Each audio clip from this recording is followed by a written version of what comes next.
Second.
Sitting on the side of screen for a bit. Also make sure my little sprite is working, because I now see that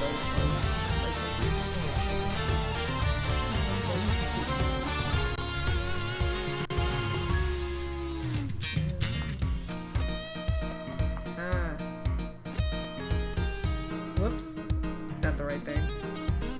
Just there we go. Needed to make sure it's connected to the right mic. There we go. Now we can be. Well, hello, welcome, silly little viewers, to my gameplay of Ace Attorney Investigations. Woo! Hey, corny. Like my little new sprite. It moves now.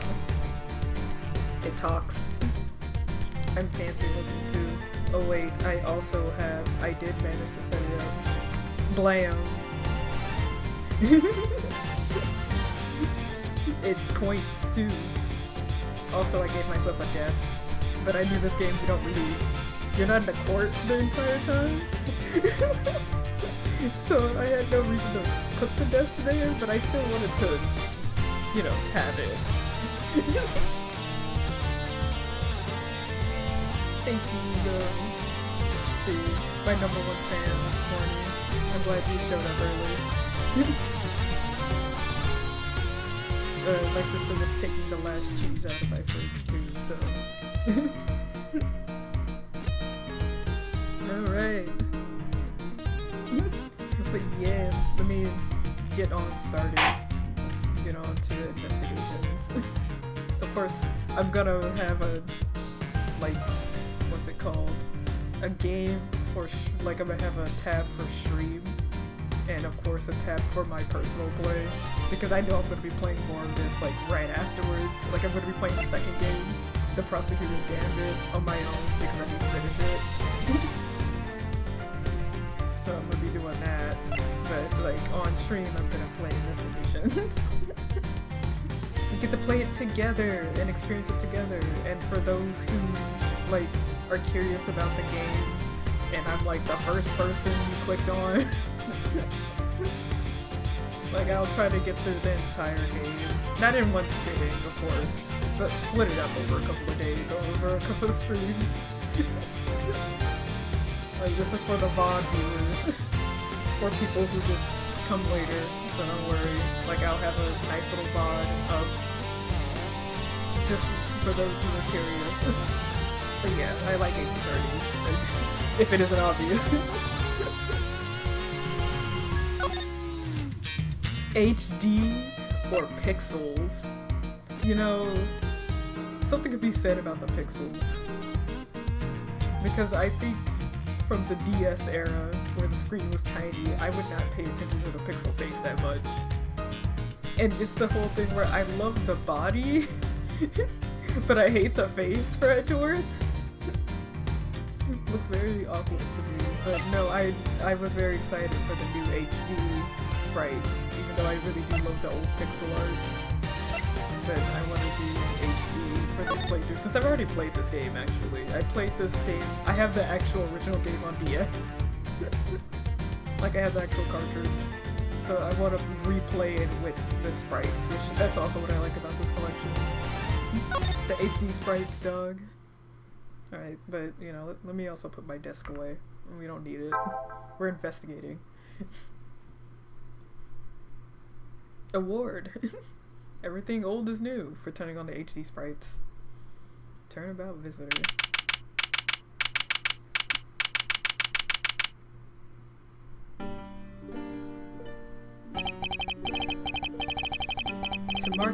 To make sure that the defendant is found guilty, what other choice do we have? That's the job of a prosecutor, after all. Oh, that's the guy. That may be true, but why? Why go this far? Sorry, maybe I wasn't clear enough, but a guilty verdict is all that matters to me. No matter what the cost.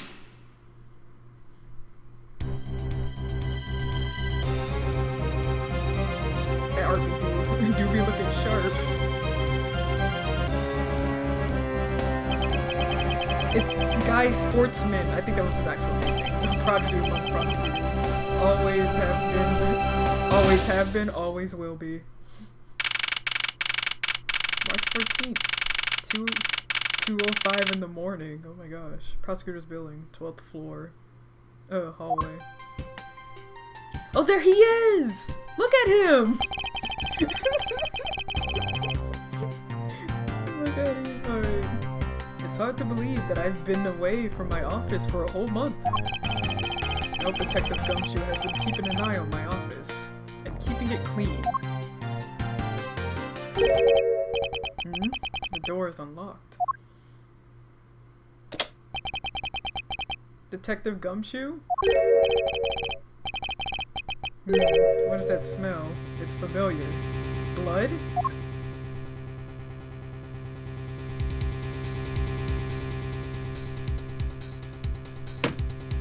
Oh shoot, you can even see like the live facial reactions. I gotta like HD. But, oh whoops, my little thingy popped up. But yo, look at his face, you get to see his shocked face. What the? Also I can definitely see that the art was like improved a little bit more, where you can see, like, I guess the pixel work for the face. It's better. It's definitely better. But anyways, what's this? What's the meaning of this?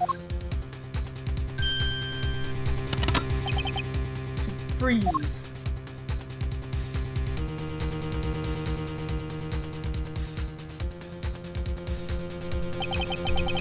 Identify yourself.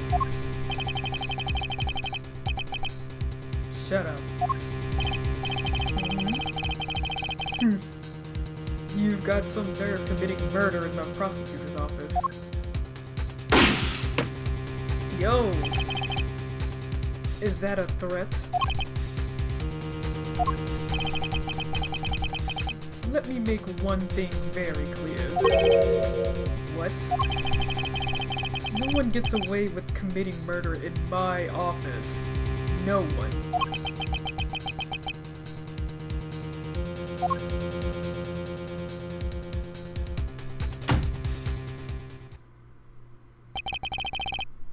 My name's Miles Edgeworth, and I work as a prosecutor in the local district. In my local district, excuse me. Little did I know that upon my return home after a month abroad, I'd be thrusted into a multitude of cases in some very frantic and busy days. The grind don't stop. Grindset mindset. Alright, March 14th. Alright, it's been almost an hour.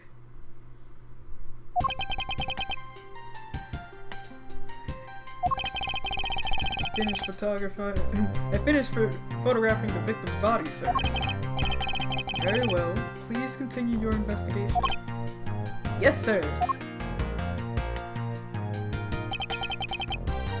I love generic forensic guy in the back. He's very cute. Ah! Mr. Edgeworth, sir! Are you okay, sir? Keep it down, detective. This is a crime scene. When I heard that a murder had taken place in your office, I ran up here straight away. This is Detective Gumshoe. He's the detective in my local precinct. And the one they assigned to handle this murder case for the time being. You're looking a little pale, sir. Are you hurt?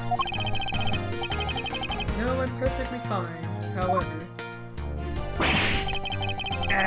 look at what they did to your office. It's totally trashed! I'll say, the culprit sullied my floor with dirt rather well. No one gets away with tracking mud into my office. Whoa, sounds like you're getting really burned up over this whole thing. This crime was committed in my office, so it is my responsibility to solve it. Oh, that's just like you, Mr. Edgeworth. Okay, time to do some investigating. Agreed. Our first course of action is to gather relevant facts and leads. We must not overlook anything, no matter how small, if we are to find the truth. So I'll keep any leads or information we find etched in the forefront of my mind. Speaking of things that piqued my curiosity, why of all places did the murder occur in my office? I get the nagging feeling that this is something important to keep in mind. Yeah, I was wondering that myself, sir. I mean, you can't really say it's just a coincidence, can you? No, not really. Especially because of this. The key to your office? What do you mean, sir? If you think about it carefully and use logic, it should become very clear to you. Logic? Which no one in the Ace Attorney universe knows, apparently. No, that's a lie. Phoenix knows logic, but, like, he constantly keeps, challenging it. But anyways, this is Edgeworth's game. By finding connections between two pieces of information, and connecting them, connecting them, new information is born. This is the end result, that is the end result of using logic. So how do you use it? First I recall the information we've gathered with the L button, and I connect them using the X button. Now to use L to recall the facts. L. Alright. Crime scene happened in my office. For security reasons, the office door has a key, a lock built into it.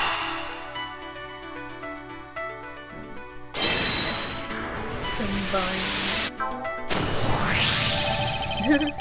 Doing things my way award. The logic button. Which is very much Edgeworth's power, is logic. Alright. For security reasons, all prosecutor doors are outfitted with locks. Which means it would have been hard for a murderer and the victim to get in here.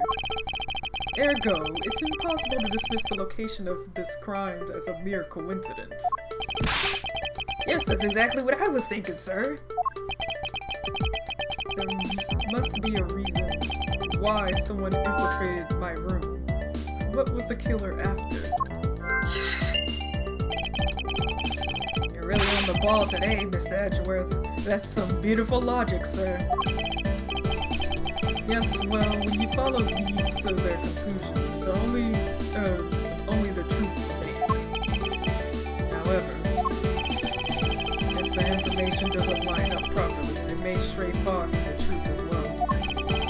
But if I think carefully before piecing leads together, the logic should flow. Well, let's get started on our investigation, shall we?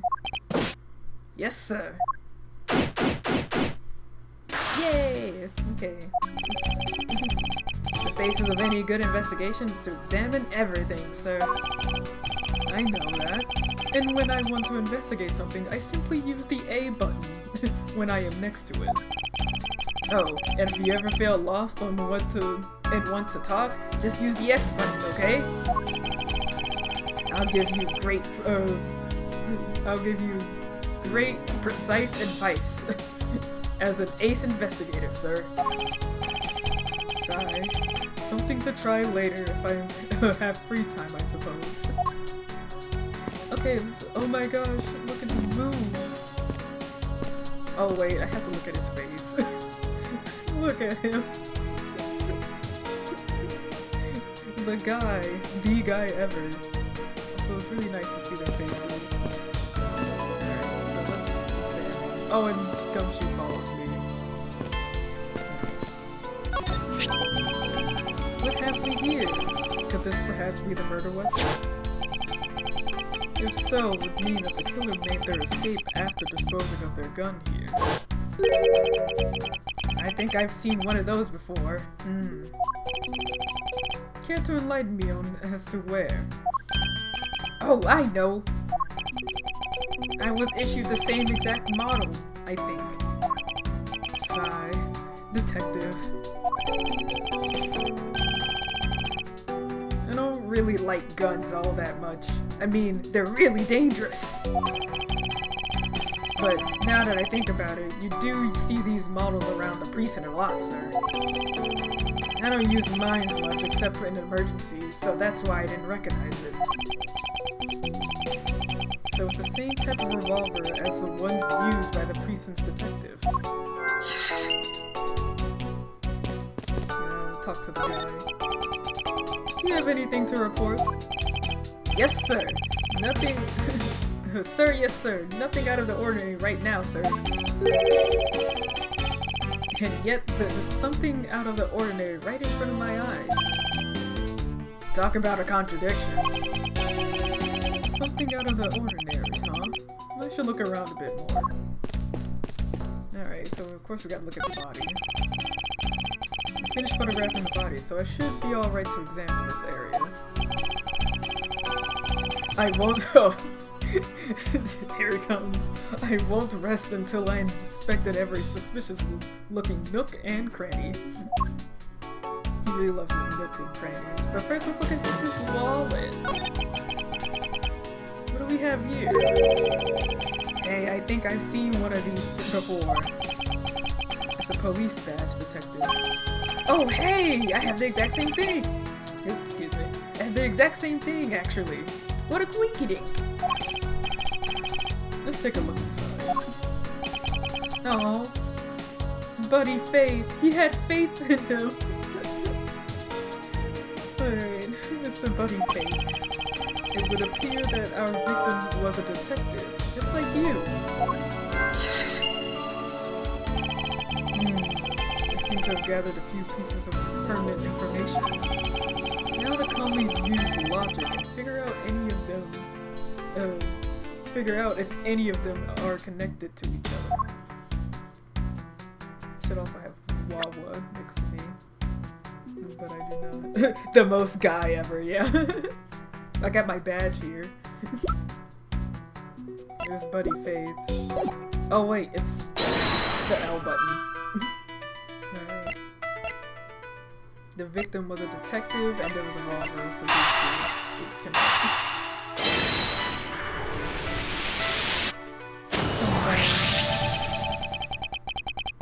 The revolver is a standard model used by detectives. Could it have belonged to our recently departed?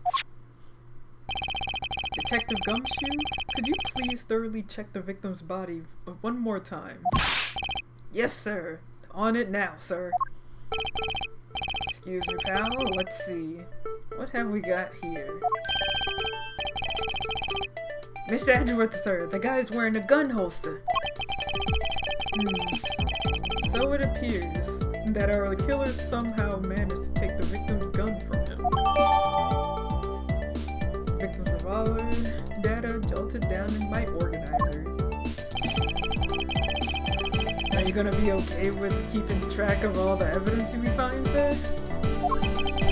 Of course. This is the safest way I know to keep track of it all, excuse me.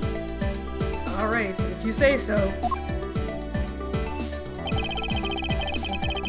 I log any and all evidence I find in my organizer. When I want to re-examine a piece of evidence, I press R to open up my organizer. But the organizer isn't the only for evidence. I keep people's profiles on hand in it too. It's probably a good idea to make a habit of checking the facts often. Let's see, what else can we find out about this revolver? As I always say, you've gotta look really carefully at each piece of evidence. You can use the R thing, I don't know what this is called, the little rotator, to rotate the object. There's no such thing as a bad angle. And the L and R buttons are to zoom in and zoom out to get all the nitty gritty. Alright, so here we are, spinning this thing around. Look at this little goat.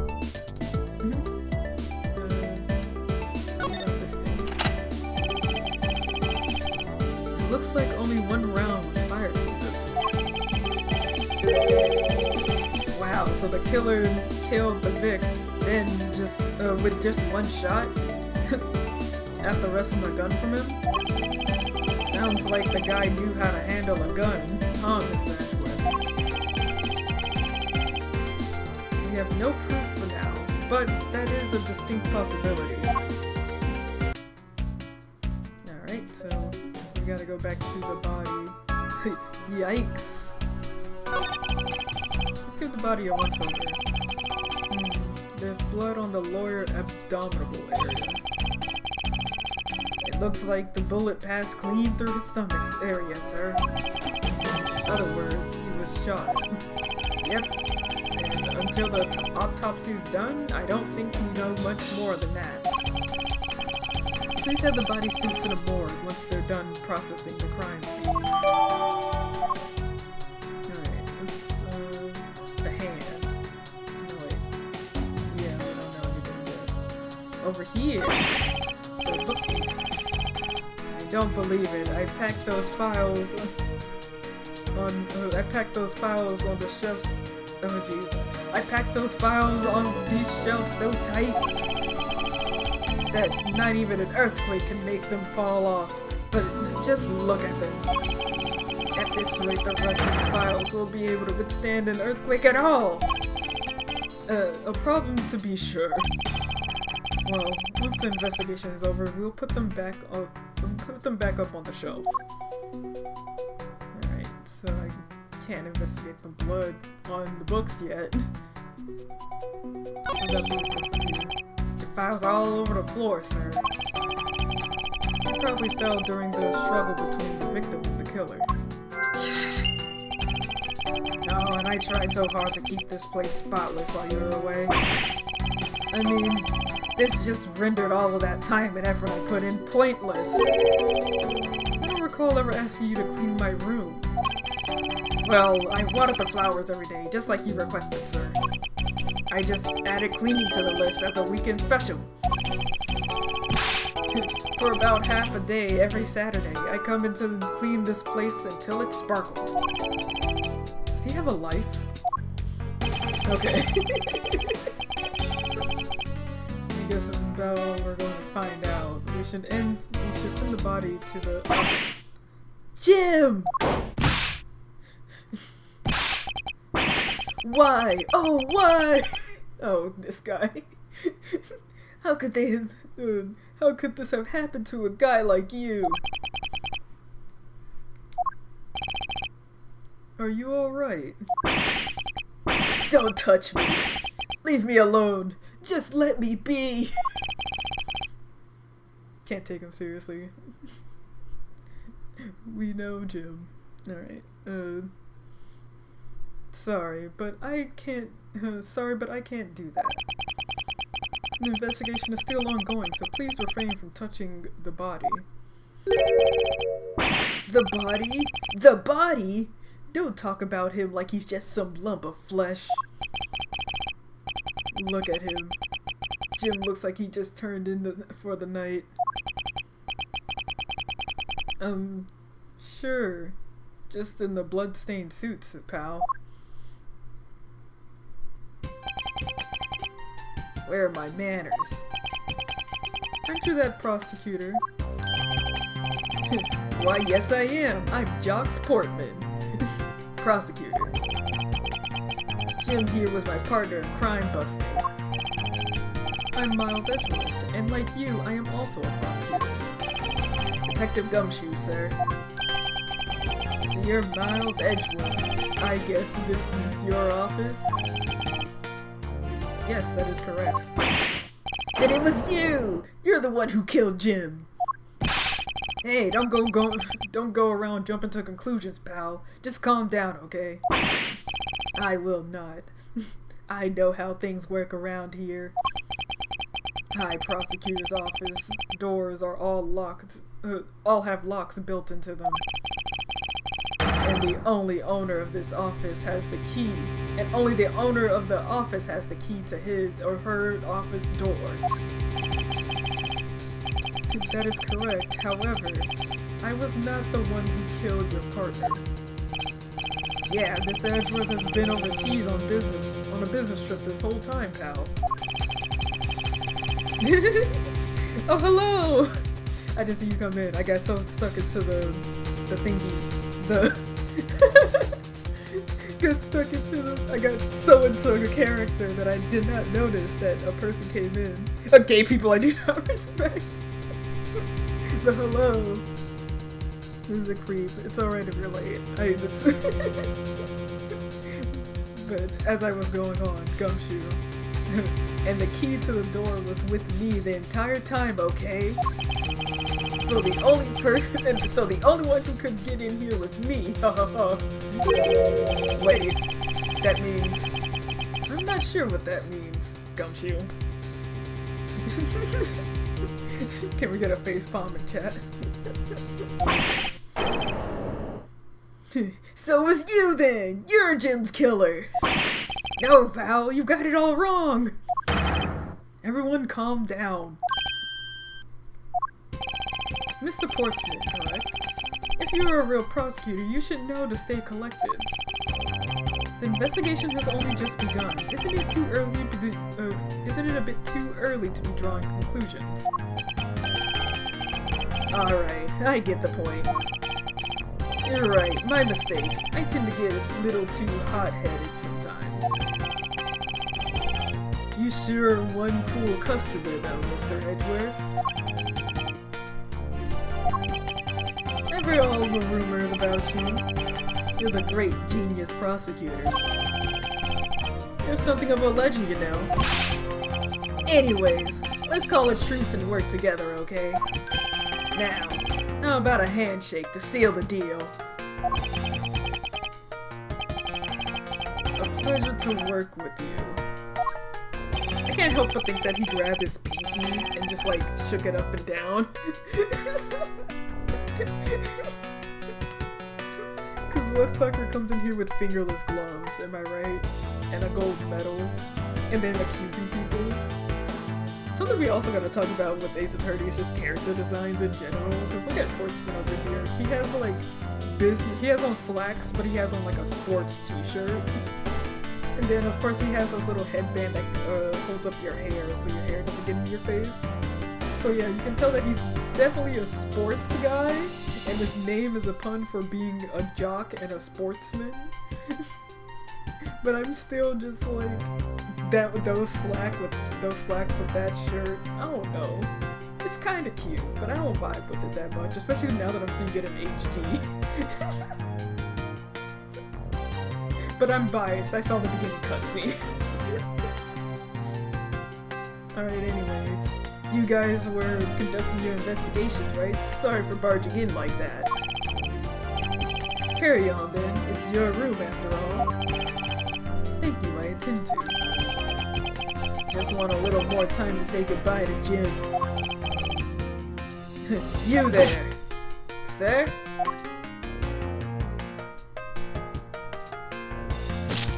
The handshake. That gets me. She get like in HD is killing me. Just the grab. Alright. I want you to capture the scene of this scene on film for me. My final farewell to my partner, Jim. What the fuck? Y'all seen this shit? I should probably give them some space. Take my picture next to this dead body. Oh yeah, but we're on to the investigation part. But I shall be right back. I need to go get some water, because I realize I'm going to be the only one reading lines, and I don't have water next to me, and I drank, like, what little drink I had next to me. Like, it's all gone. So I shall be right back. I don't think I'll put on the be right back screen. I'll just have Edgeworth look at you specifically.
No, it was just my body, like, oh, what's it called? I was taking my headphones off from somewhere and it picked up my sound. This microphone's sensitive as heck. If there was a ghost in the room, I don't think I would be continuing. You guys are on your own. Also, I want to fix the screen a little bit. Let's move you down a little bit. There we go. So we can see the top a little more. There we go. This is far better. Woo! Alright. Let's see what he does. But Jim! I love that he calls him Jim. Like, obviously not his name. Buddy Faith is his name, and it would make more sense that he would call him Buddy.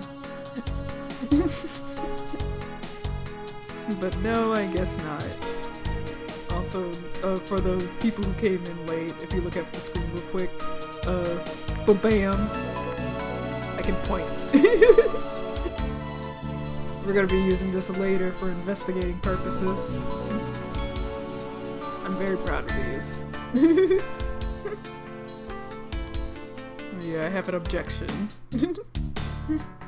Alright. So that poses for when I have objections.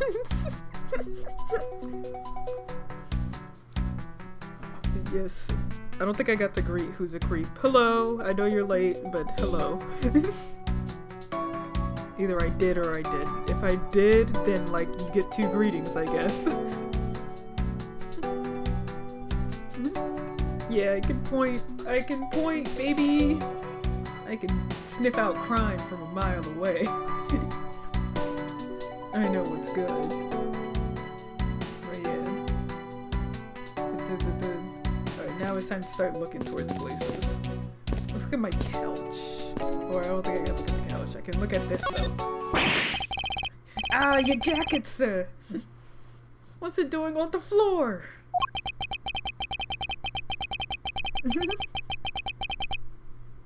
Okay, I did greet you. Thank you. I have goldfish memory, which I heard it's better than what I thought, but like, it's still pretty short.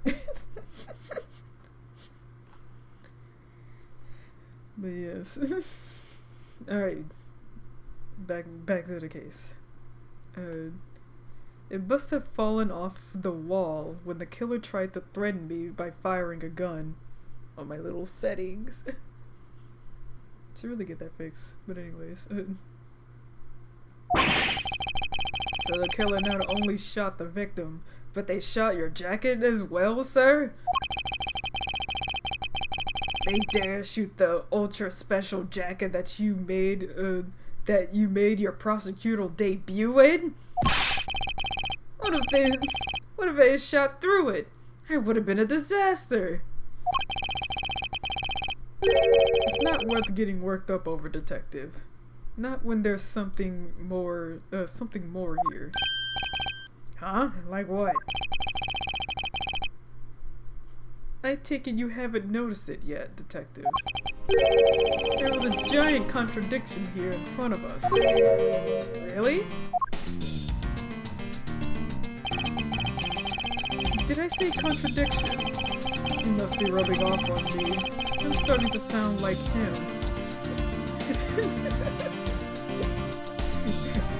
Alright.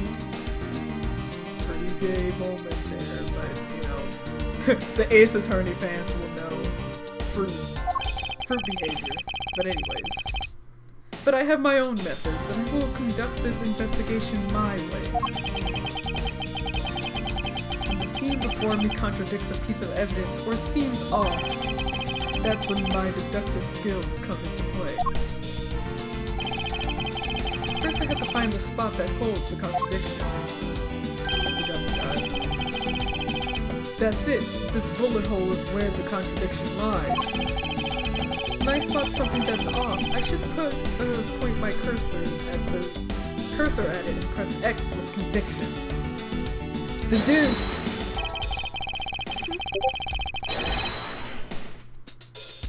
Alright. And when I found sufficient proof to prove the contradiction, I present it. This is how I do things. This is the Miles way. But it's the gun. The gun only had... Eureka! Eureka! The bullet hole is the contradiction. Well, what do you mean, sir? It's elementary. 2 shots were fired in this room. The first felled the victim, and the second felled this frame. Hey, that's right. However, the gun was only fired once. Hey, that's true. No, that's true too. Which means that one of these 2 bullets was fired from a different gun. Did the killer have another gun prepared for tonight? By the way, I noticed something, sir. Yes? What's the thing sticking from behind the frame? Ah, that. It's a secret safe. A secret safe? Ooh, I smell money. I'll spare you the trouble and just say it. Nothing what you're imagining is inside. Now, if you could kindly move this frame from a frame out of the way. Roger that. Achoo, achoo! Talk about dusty. I suppose that's what happens when I'm not here to dust it once in a while. I had no idea the safe was here, so I have kept it clean for you, sir. So when did you put this thing in? Was it something that I had installed personally? Every prosecutor's office has one. Really? I had no idea. Well, only prosecutors are supposed to have knowledge of their existence. So, what's inside Mr. Edgeworth? Right now, nothing. We only use them to store especially important evidence when a trial is in session. That's it. Talk about squashing my hopes and dreams. We love it, this gumshoe in this house. I think he should come back for a sequel. Well, the sequel in the regular Ace Attorney games. Whether he's retired or not, I would like to see it. But anyways, I won't rest until I've inspected every suspicious-looking nook and cranny. So, obviously, some prints were wiped here. Now this is odd. You found something, sir? This keypad. Don't you find it a bit too clean? Ah, yes. There's a thick layer of dust all around it, but not on the keypad itself. You there, forensic scientist. Yeah, the one taking the pictures of the dead body. And the guy. Yes, sir? Could you please dust this area for fingerprints? You got it, sir. I couldn't find, let alone lift, a single print. Looks like it was wiped down well. Secret safe added to the organizer. As I thought. It appears that logic is the only way around this setback. Time to rationally and calmly connect the dots with the information we have. Alright, so whoops, it's always L. Alright, so the killer's goal and the white fingerprints.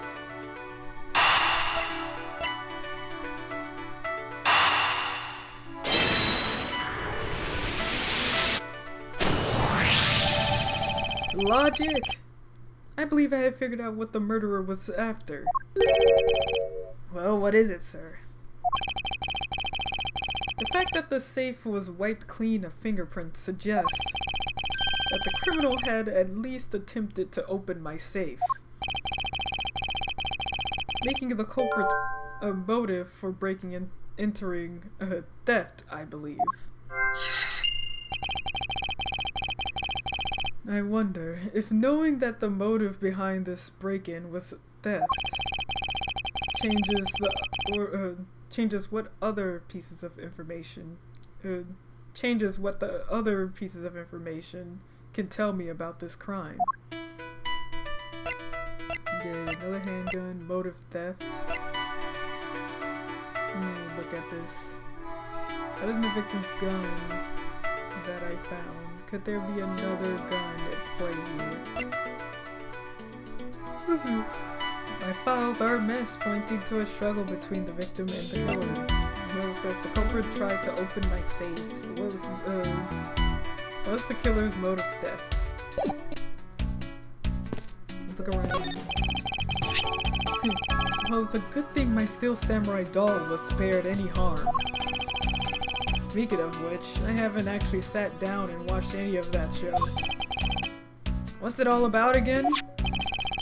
Well, I don't know much about it myself, but the hero of the Steel Samurai Warrior of Neo Tokyo is the Steel Samurai, and his goal is to defeat the evil magistrate. It's a show geared towards kids. However, its high production value and riveting plot drives a number of adults as well. Spin-offs like Pink Princess, Warrior of Little Old Tokyo, and the Nickel Samurai, along with the deluge of merchandise, and even a new show gives it a presence. Oh my gosh. I can read, guys.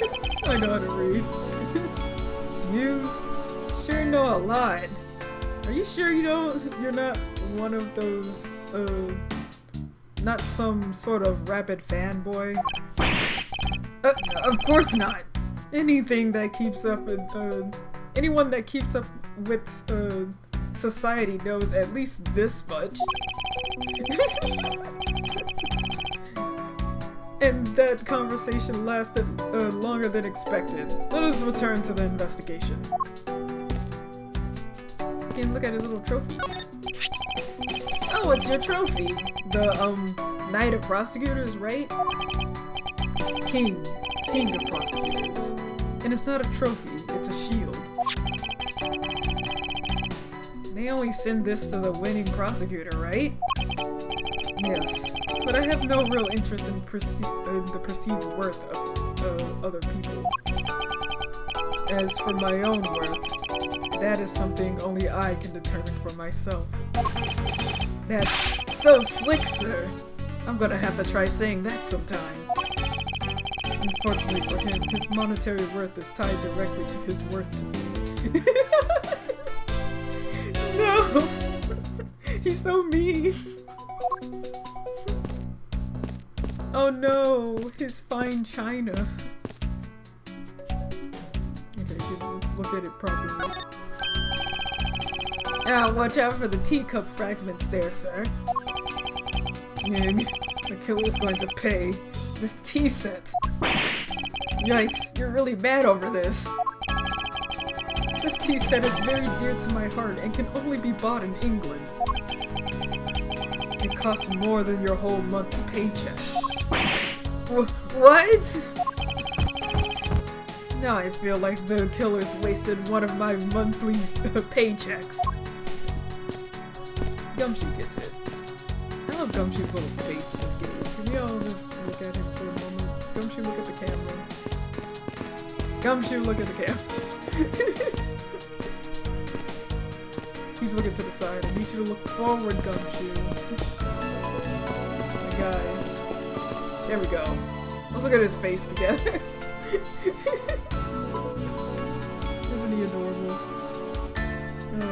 Yeah. Okay, but back to business. I can't talk to him right now, can I? Ouch! They even knocked over the chess set. I had it all set up and ready for when you got back. I figured we could play a few games. I had no idea you had an interest in chess. I'm actually pretty good at checkers, so I thought I'd give chess a try. In that case, I suppose I can set some time aside after we solve this case. No, I don't expect the games to tax my mental... what was it? Acidity? He uses big words.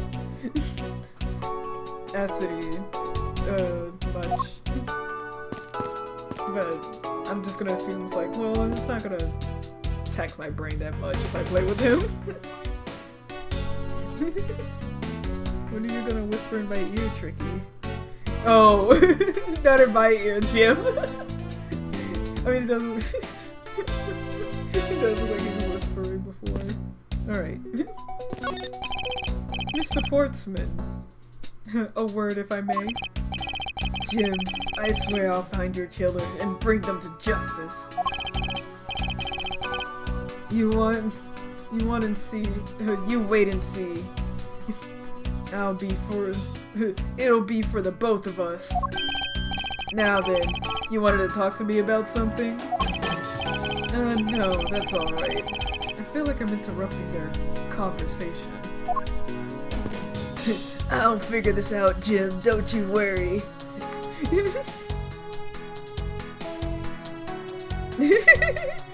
Autosy. Oh,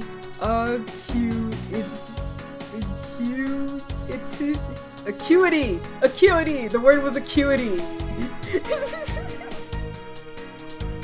Thank you, Huzukrit. That was very helpful. Acuity! And it was to not speak into the mic like you were gonna hear me. Maybe next time. I mean, it would have been so helpful. This is why I usually want a partner when playing this game, in case they can like read better than me. Alright, let's keep investigating. How's it coming along? Please, I need absolute silence. This picture is too important to mess up. I'll leave that man to his art. That's very interesting. This person guy is just like, there's an art to every day. Can I investigate this area? I hope I can solve this case quickly, and I'd like to return to relaxing on the sofa. That thing looks a billion times softer than my mattress at home. Can I sit on it too? Just a little while, sir. Detective Gumshoe, you know I can't allow that. Until this case is solved, neither of us have time to spare, let alone rest. You're right, sir. I'm gonna work hard and be a real trooper to the end. Even once this case is over, I don't think he can afford to take any time off. Please, give him a raise! I think I need to connect some. I need to connect dots. Sign of a struggle and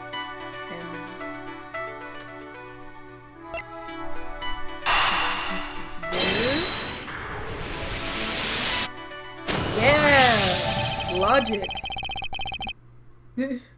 Because if they were struggling and there was a theft involved, he was probably trying to stop him from stealing that thing. So that's the struggle. See, I can use my biggie brain. I know what logic is. Put that thing away. Oh, but let me check something real quick.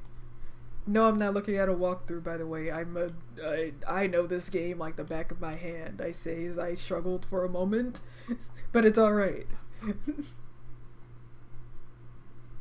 If y'all have to join.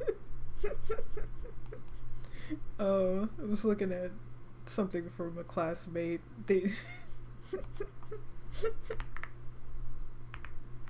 Alright, so back to the case. Back to the logic case. Where is it? Put this away. Okay. And put this away. Stop disturbing me. Anyways. Alright. there's a possibility that the files splayed on the floor are not the result of a struggle between the victim and his killer. Oh? You mean like it could have been from the killer when they tried to find something, sir? Hey, see, even Gumshoe could think. Precisely. We need to find out if any of the files have been stolen. Yes, sir. I'm gonna shelve files like you've never seen before, even at a library. Sure. Let's give that a try. Why do all the good ones always die young? Surely you must ponder that once in a while, Mr. Edgeworth. No matter how much we lament, the dead will not come back to life. Oh my god. All we can do is search for the truth. And so what are we supposed to do? How do we go about finding the truth? First, we calmly restore the files to their rightful place. You got it. Here, let me help. So this file goes here, and that book goes there. You sure know a lot about where things go, despite it being Mr. Edgeworth's office. Because I'm the one who keeps it tidy, pal. Okay? Done.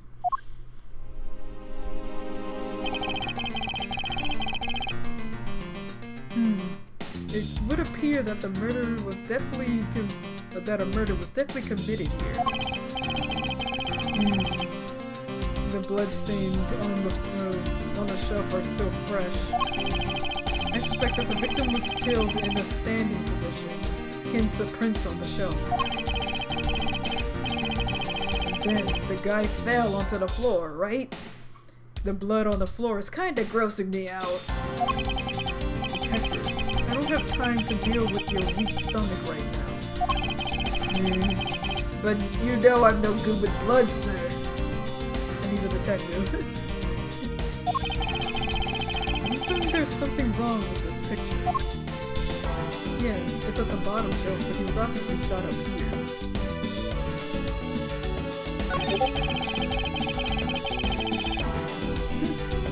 So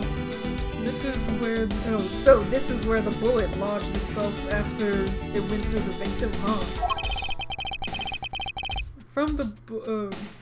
For the bullet to be lodged so squarely in the file spine indicates that the files were ransacked after the shooting had occurred. Then I guess the victim was moved because he was in the killer's way. But they ain't in the right place. I put them all back just as they were, just as they should be, sir. Don't look like anything missing.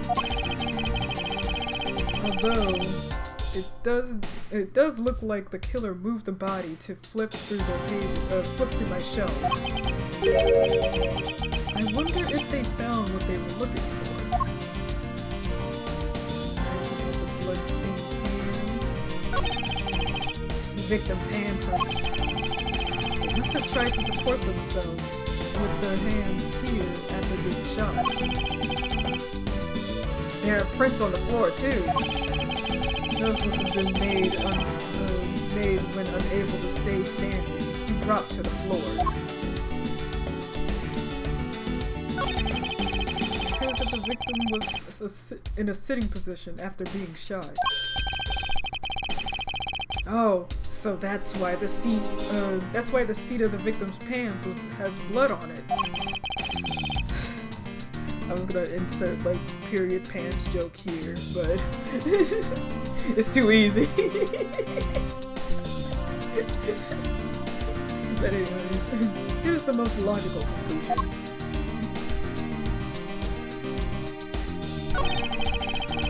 The killer moved the body because it was leaning against the bookshelf.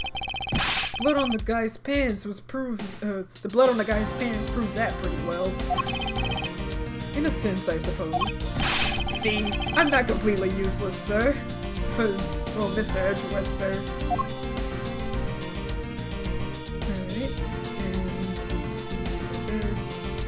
Oh, the contradiction. I have to deduce. Okay. Deduce. Somehow. Yes. Yeah, it contradicts where he got shot. Eureka! This is clearly a contradiction. Oh my gosh. There is clearly a contradiction here with the bullet hole. What do you mean, sir? Oh. You don't see. Quite simply, the bullet hole itself is too low. If the victim was shot in the stomach, then the hole should be much higher up. But what if the guy was shot while lying down, sir? That would be illogical. The victim leaned against the shelf here after being shot, which suggests that he was standing when he was shot. That means... Wait, what does that mean, sir? It means you need to use your brain every once in a while instead of mine, detective. In any case, it means someone made a faulty assumption. And it was from this mistake that our current contradiction was born. What is the faulty assumption? What is the faulty assumption that caused this problem with the bullet hole's position? It's the position, the order of the files. Because if they were shot where we thought he got shot, it would be further up. So let me mute the group chat because apparently they're getting lively in there. We'll do it for 3 hours.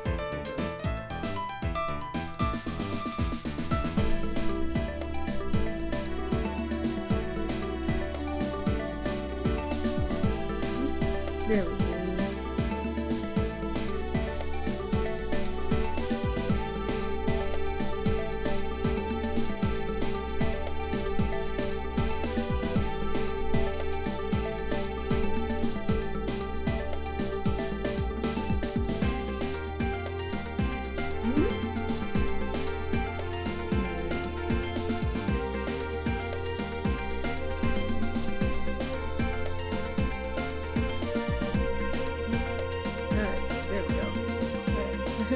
I believe the order of the files is a bit off. You mean I put them back in the wrong order just now? Hey, actually, I think the labels on the files are wrong, sir. Oh? Yeah, you see here, the files that were shot begin with the number 0.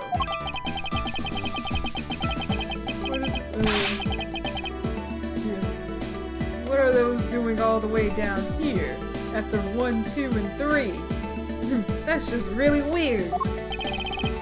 Actually, the way they are organized now is the correct order. They are actually as I see them in my mind's eye. But the numbers are all out of order. Those white binders are special, so they are arranged a little differently. But from this, we know that the files were not in this order when the crime occurred. Aha, so that's it. I believe the killer made the same incorrect assumption as you did, detective. They rearranged the files in numerical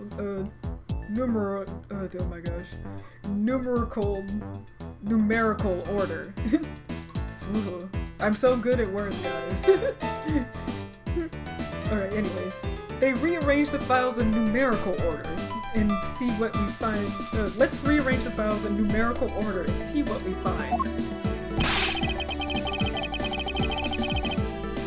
Do you think it'd be okay to prop the body back up to how it was before it was moved? They finished processing the crime scene, so I don't see why not, or why it wouldn't be. If you please, detective. Yikes. Ooh. As I suspected, the bullet hole is now where it should logically be. The killer went through my files first before shooting.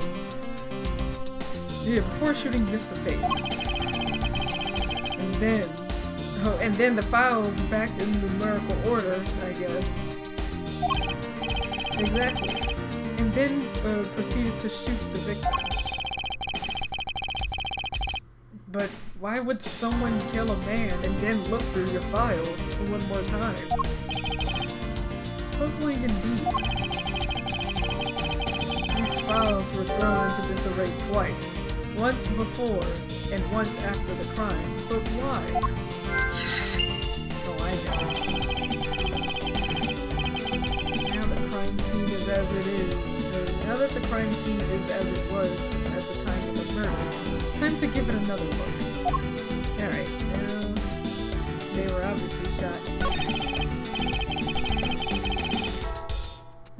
As I suspected, the bullet hole is now where it should logically be. And we figured out that the killer went through all your bookshelves twice. Indeed, there are many things the killer did that don't make sense. But to figure out the whys, we need more information. Over here, looks like they were trying to blame this. What's that? Why did this say gumshoe on there in blood? I'd say some indication, incredibly incriminating evidence. Yes, indicative of criminal activity indeed. No, wait! There's gotta be some mistake. Mr. Edgeworth, sir, help me! Say something, sir! It appears that one of my files has been stolen. Whoops, I accidentally pressed the X. Is that all, sir? What about me and my situation? Is this what the killer was really after?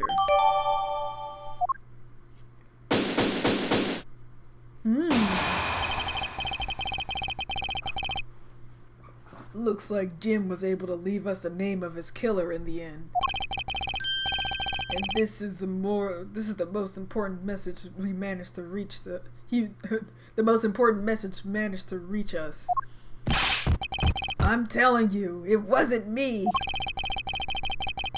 You can't be terribly pleased to hear that your beloved partner is a guilty party. If you are going to accuse Detective Gumshoe of being the culprit, I sincerely hope you have some proof to back it up. Oh, he screamed! Oh, he object!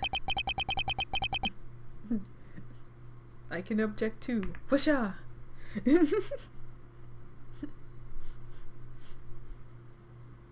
Oh, jeez. Gotta put it back. Anyways.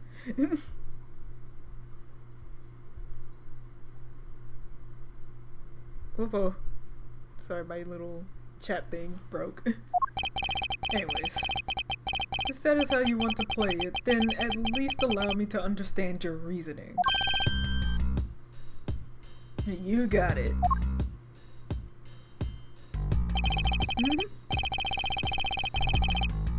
I don't like this one bit. There's something strange about this man's attitude. And there must be some sort of flaw to his logic waiting for me to dig out. Mr. Edgeworth, what are we going to do? What I always do in court, I'm going to cross-examine him.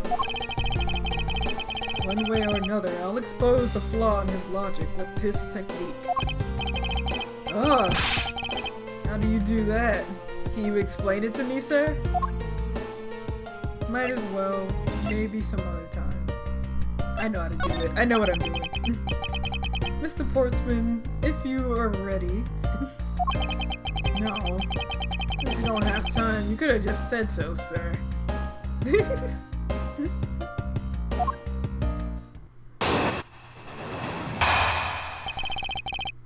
Mr. Portsmouth's logic. Detective Gumshoe, you stole Jim's gun from him and shot him dead.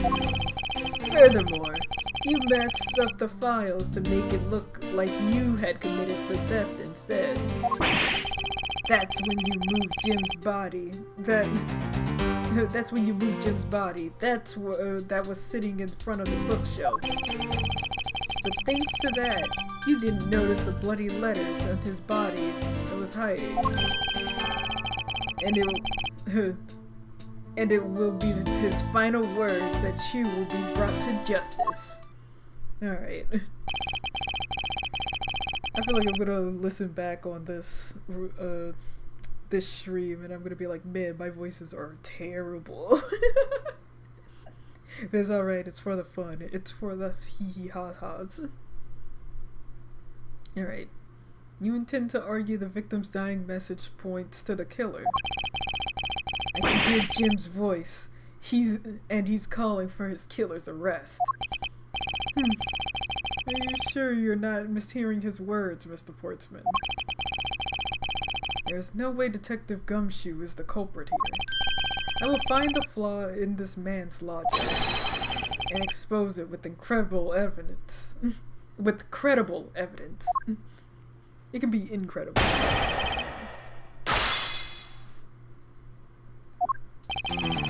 Alright. Still. Furthermore, you messed up the files to make it look like you committed. To make it look like you had committed theft instead. That's when you move Jim's body and sit it in front of the shelves. I'm gonna press on this a bit more. Hold it! Hold it. Point. But anyways. Alright. Let's go here. Do you really think it was necessary to dishevel my shelf? Do you really think it was necessary to dishevel my shelves twice to do that? That's true. Okay, then maybe the real intent was theft. Hey, are you accusing me of stealing something from Mr. Edgeworth? It's possible. It's a possibility. Maybe your salary's been cut so much that life is getting a little too rough to handle. I'll have you know that I can eat I eat 3 square meals every day, pal. Okay, so all 3 of them happen to be instant noodles, but poor thing. What an evil prosecutor you are. What an evil prosecutor you were paired up with. And what a motive, no? Well, yeah. Alright. That's when you move Jim's body and sitting in front of the bookshelf. Hold it! Why would Detective Gumshoe do such a thing? Because the body was getting in his way. He had to mess up your bookshelf somehow, right? Anyway.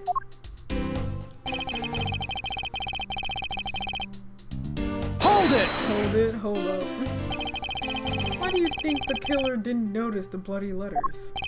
The body was covering it quite well. Wouldn't you say that's how we missed it? But judging by what I've seen, it doesn't take much for a detective to miss something. Wait, I feel like I fucked up that line. But anyways. Okay. Who do you think you are? You know nothing about me, pal. Oh, voice crack. That's a lot a person can understand about another from first impressions alone.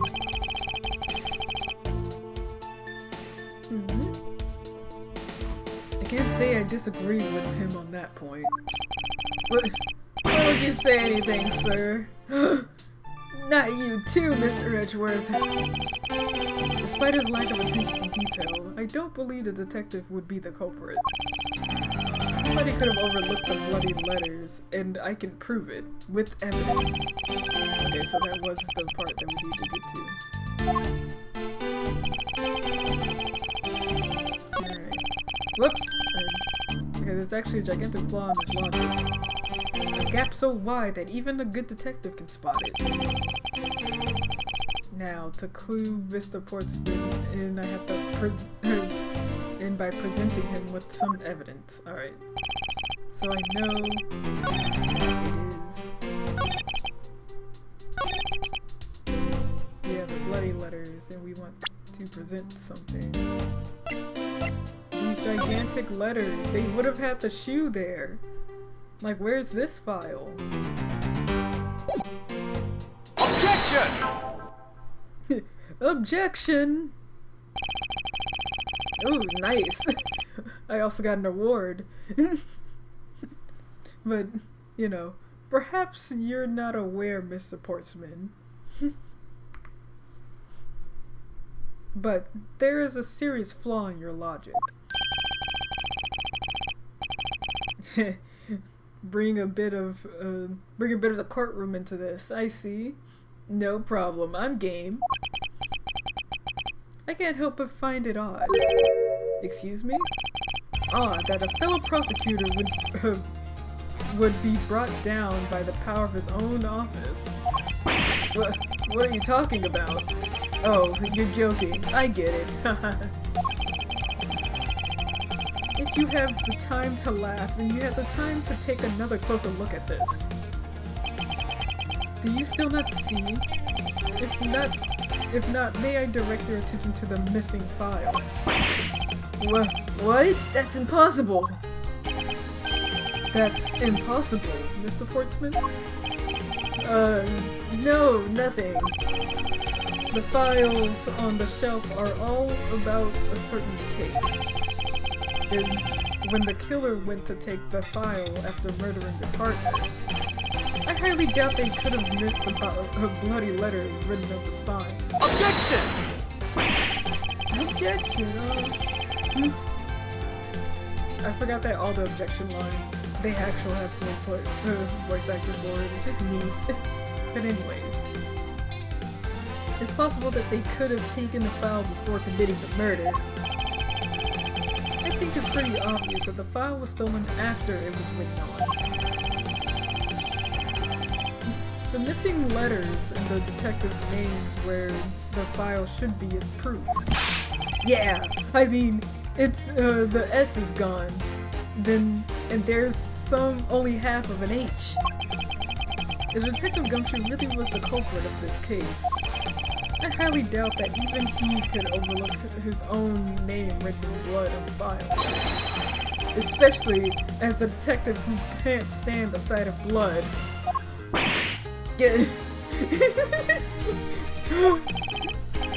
Which means, what exactly? What does that make the dying message? Oh jeez, I mixed up his voice with the Portsman. What does that make them the dying message, sir? It makes it a work of a criminal intent on tampering with the crime scene. That's a low. I can't believe the criminal tried to pin this whole thing on me, sir. I'm gonna get him, sir. You'll see. I'm gonna have them under arrest in no time. Well, Mr. Portsman? Brilliant! Absolutely splendid. Logic deserves an Olympic gold. I appreciate the praise, but it doesn't change the fact that your reasoning is flawed. Meh, you win some and you lose some. That's how life goes.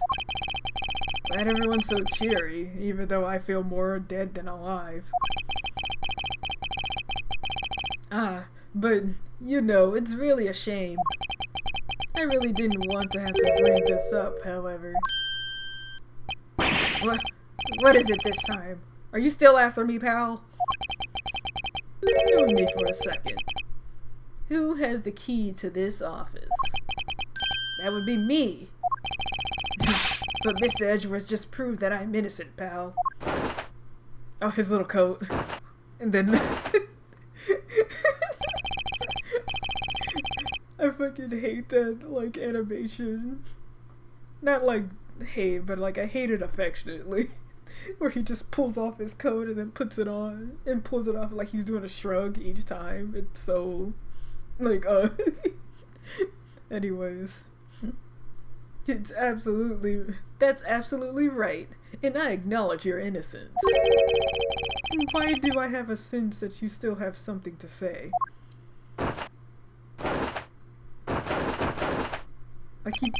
What is his deal? Why? Well, I was thinking, did you know that there is one other person with the key to the office? One other person. Postman can't decide if he wants to keep it his day job or be a stripper.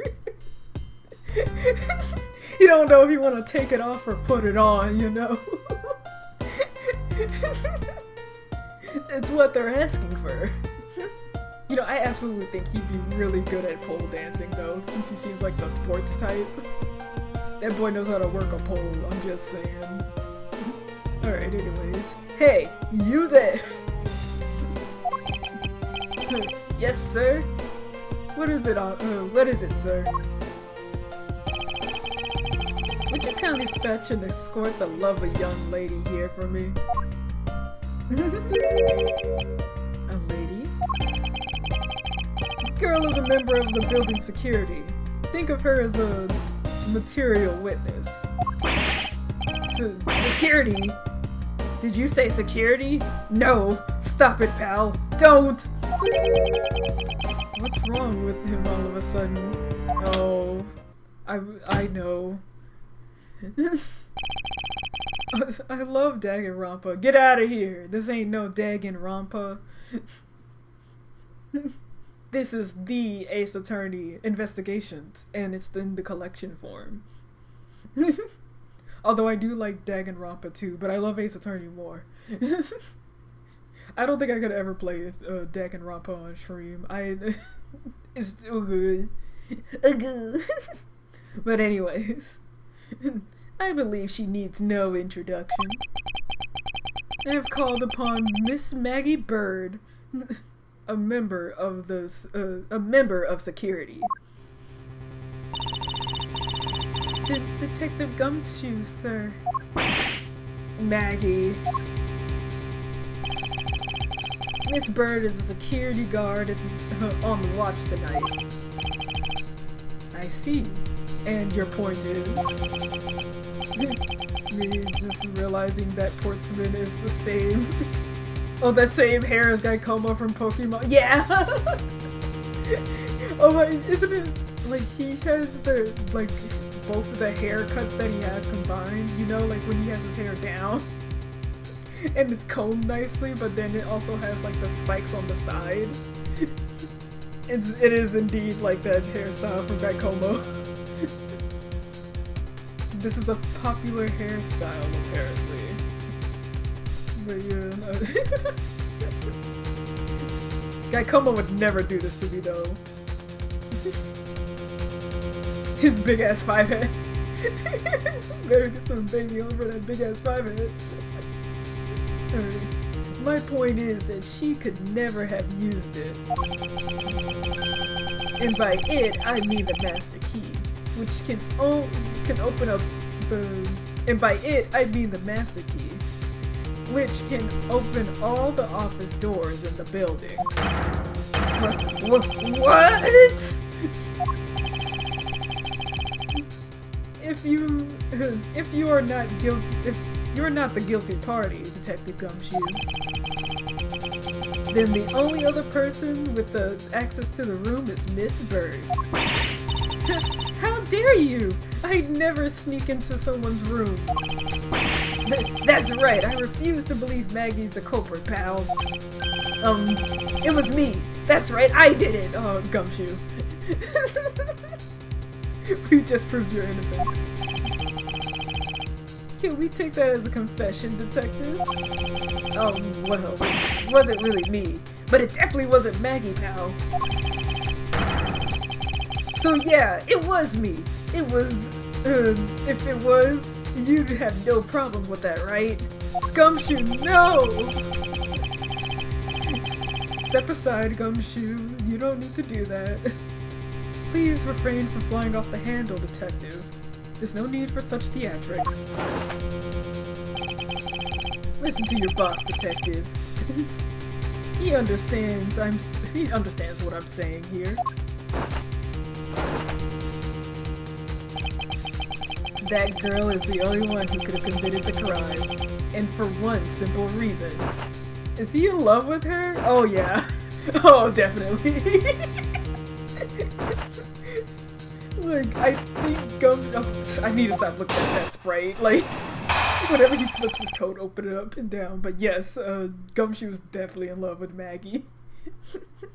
But it's also the thing where I don't know if he has a chance. Because every time it's just left up into the air. Even in like the first Ace Attorney games, they never confirm if they like each other. I think it's only confirmed that like Gumshoe likes Maggie. And I'm rooting for them, okay? They're like the most unluckiest couple ever, though. Something will always happen. A part of me wants the next Ace Attorney game to be at Gumshoe's wedding to Maggie and everything went wrong because it's Maggie. Alright, the reason for suspicion. It's pretty obvious that Miss Bird snuck into your room using the master key. I mean, if Detective Gumshoe isn't the one who opened up the door, then that leaves only Miss Bird as your prime suspect. On top of which, she knows her good detective, doesn't she? Making it all more probable that she was the one who faked the dying message. So you're saying she used the master key? Master key jotted down and organized it. Incredibly incriminating evidence, wouldn't you say? That's what you claim about the evidence earlier, well. Oh, as well, excuse me. That was then, this is now. The flow of a good match always changes during a rally. It's all about your reflexes and reaction time, especially for an athlete like me. I wonder if there was anyone else other than Miss Bird who could have used the master key. Seems the only way to get Mr. Portsman to give me more details is to press him. We gotta make him snitch on himself or something. Alright. So,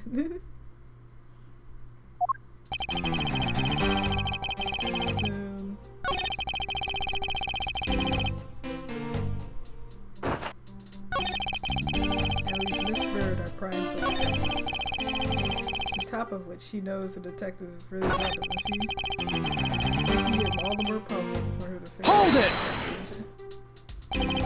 By dying message, you mean the bloody letters that spell out Gumshoe? I figure that whoever wrote his name must have wanted to frame him. And just the act of choosing his name is proof enough that the two knew each other well. Mr. Edgeworth, what are you waiting for? Hurry up and present some evidence! I would love to. First we need to listen a bit more and digest what he's saying. Press him for more details, alright. I'm pretty sure Miss Bird was the one who stuck it. Hold it! Right. Are you sure Miss Bird is the only member of security who could have used the master key?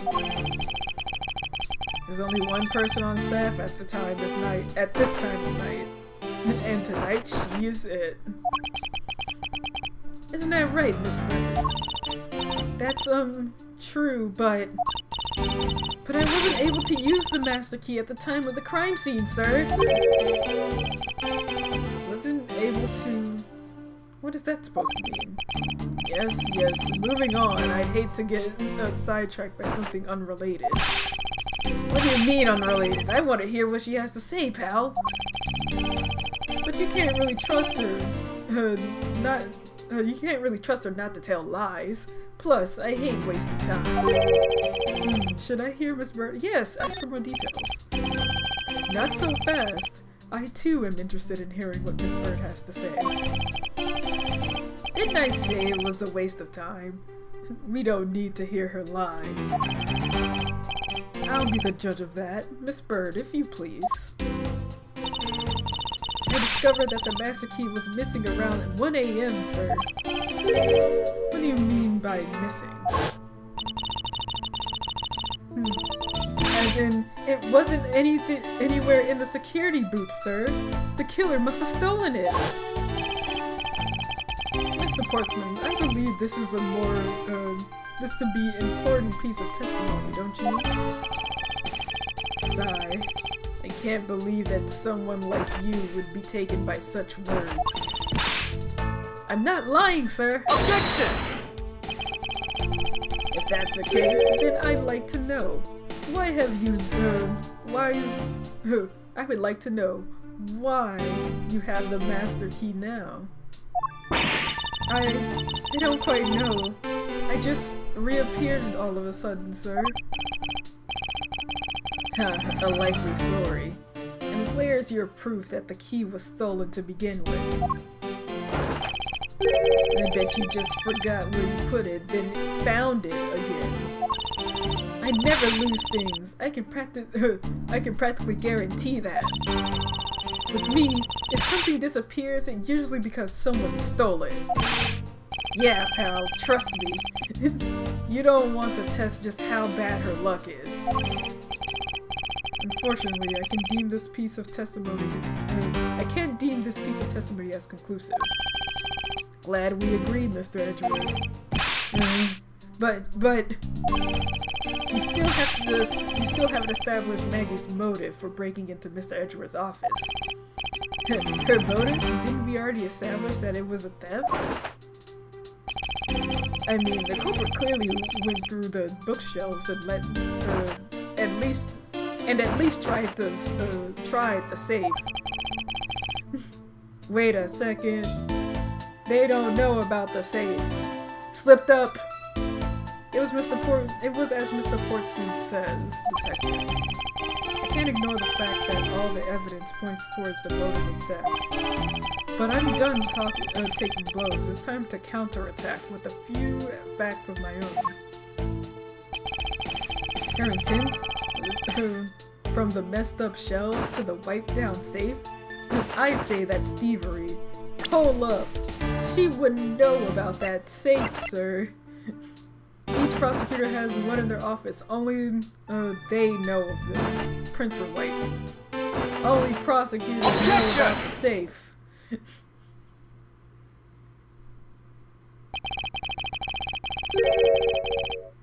Do you wish to continue insisting that Miss Bird's set on stealing something?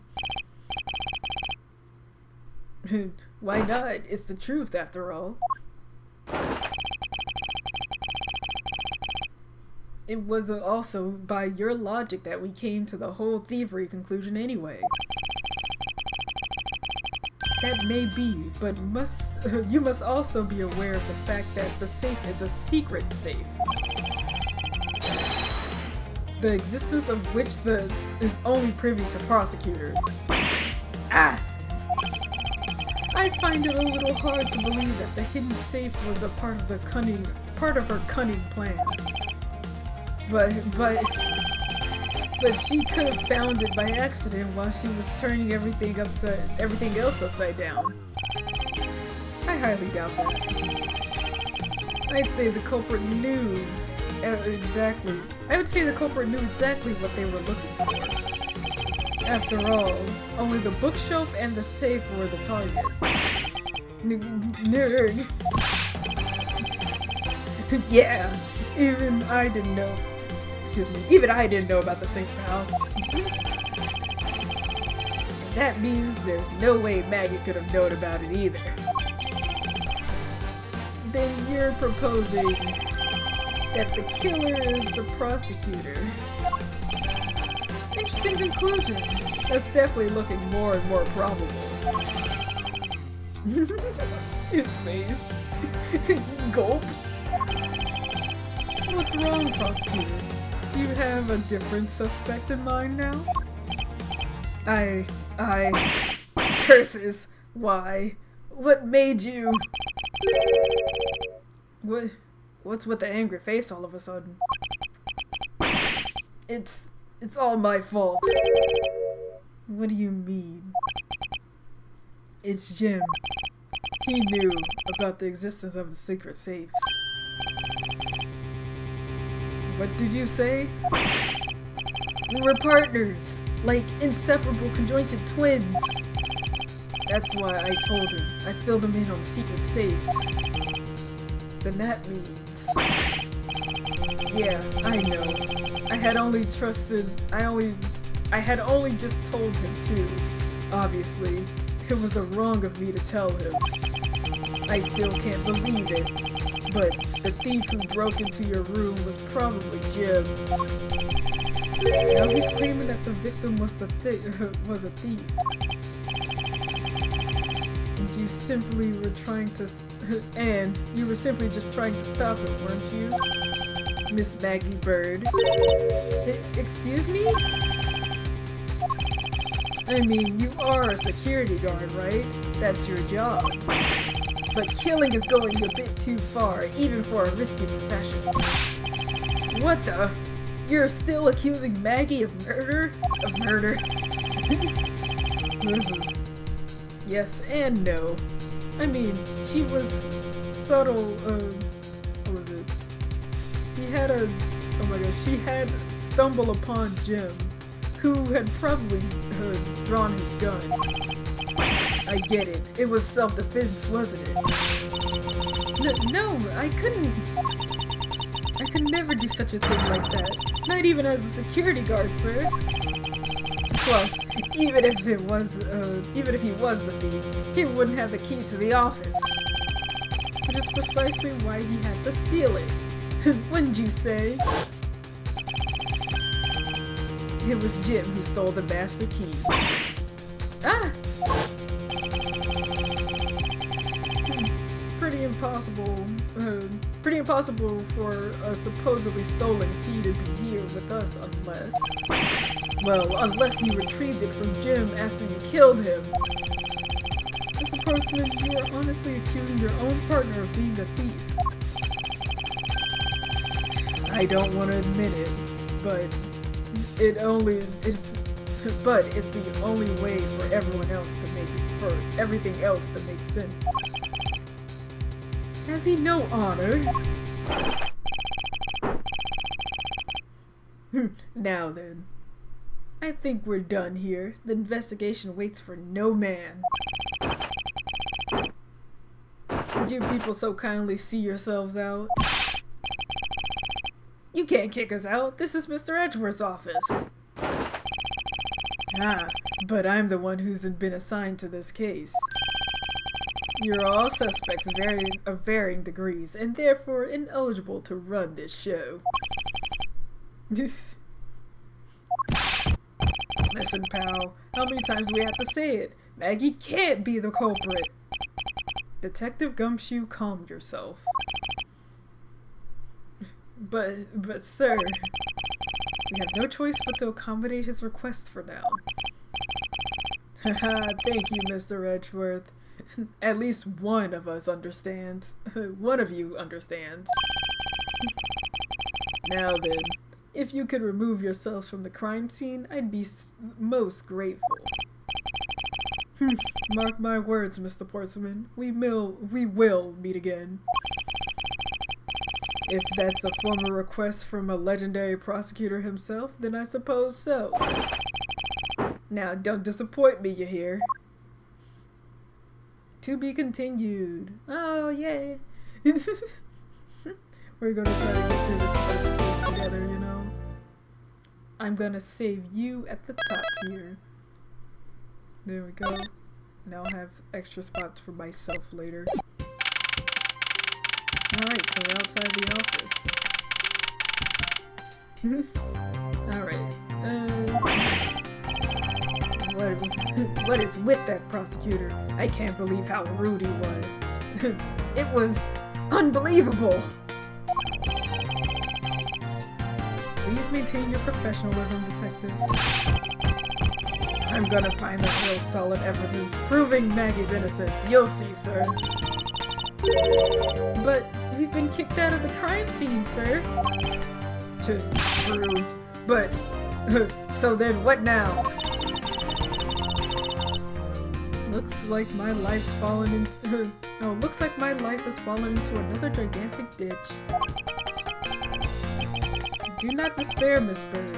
You can overcome this, as well. There are many other places and things we should look... that we should be looking into anyway. Eh? Really, sir? For example, this hallway. The linchpin of this argument against Miss Bird is related to the master key. In that case, this hallway is the perfect place to look for more information regarding the mystery surrounding my door. Yeah! Alright. So let's look around. Yeah, I kinda want some pizza. Pizza sounds great right now, but all I have is a cheese stick. I should really try making some mozzarella sticks at some point. Buy more cheese sticks to make mozzarella sticks. Look up a nice recipe, maybe. Anyways. What is this? What is a basketball hoop doing here? Hey, didn't this used to be outside of, didn't this used to be just outside next to the building a long time ago? So when and why was it moved indoors? I don't remember exactly, but I saw one of the officers drag it up here recently. Drag it? I heard it wouldn't fit in the elevator, so the poor guy had to break it up himself. All the way up to the 12th floor. Oh, there's Winston Payne. I forgot which voice I promised Riku to do a voice for this guy, but I forgot which voice we had for him. It looks like you're in quite the pinch, Mr. Edgeworth. To be sure, a murder within the walls of the prosecutor's office is no trifling matter. You must find, apprehend, and punish the killer accordingly, post-haste. Sounds like a messy case you've got on your hands. If you ever feel lost or need some advice, my door is always open. How gracious. I will keep your offer in mind. Who's this guy again? Alright, so... and the basketball. What is this basketball doing here? It's Mr. Portsman's prized possession, sir. I mean, he also plays soccer, dodgeballs, and even tennis. And not a single one of those sports are suitable to be played in a hallway. Look at the door. This office. 1203. 1203. Hey Maggie, whose room is this again? It's Mr. Portsman, sir. So he's the new neighbor, I see. I suppose he moved in a while. He moved in while I was away overseas.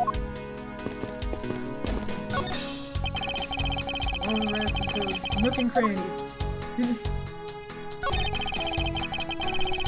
Enormous yet classy door made from top quality wood. It's sturdily made, making it near impossible to break in by force. It's almost majestic, sir. I wish I could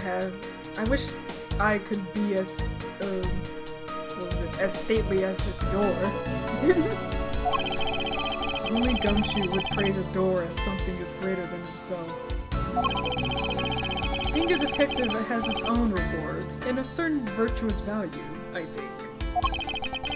If you live up to your full potential, there's no poignant I can't say words! Poignant trait that anyone can admire. I see. So you're saying, sir, that me being me is the best thing I can do for everyone? Right. That was a long pause, wasn't it? That long pause wasn't exactly reassuring, sir. They're so silly, I love them. Alright, so let's look at the number. 102.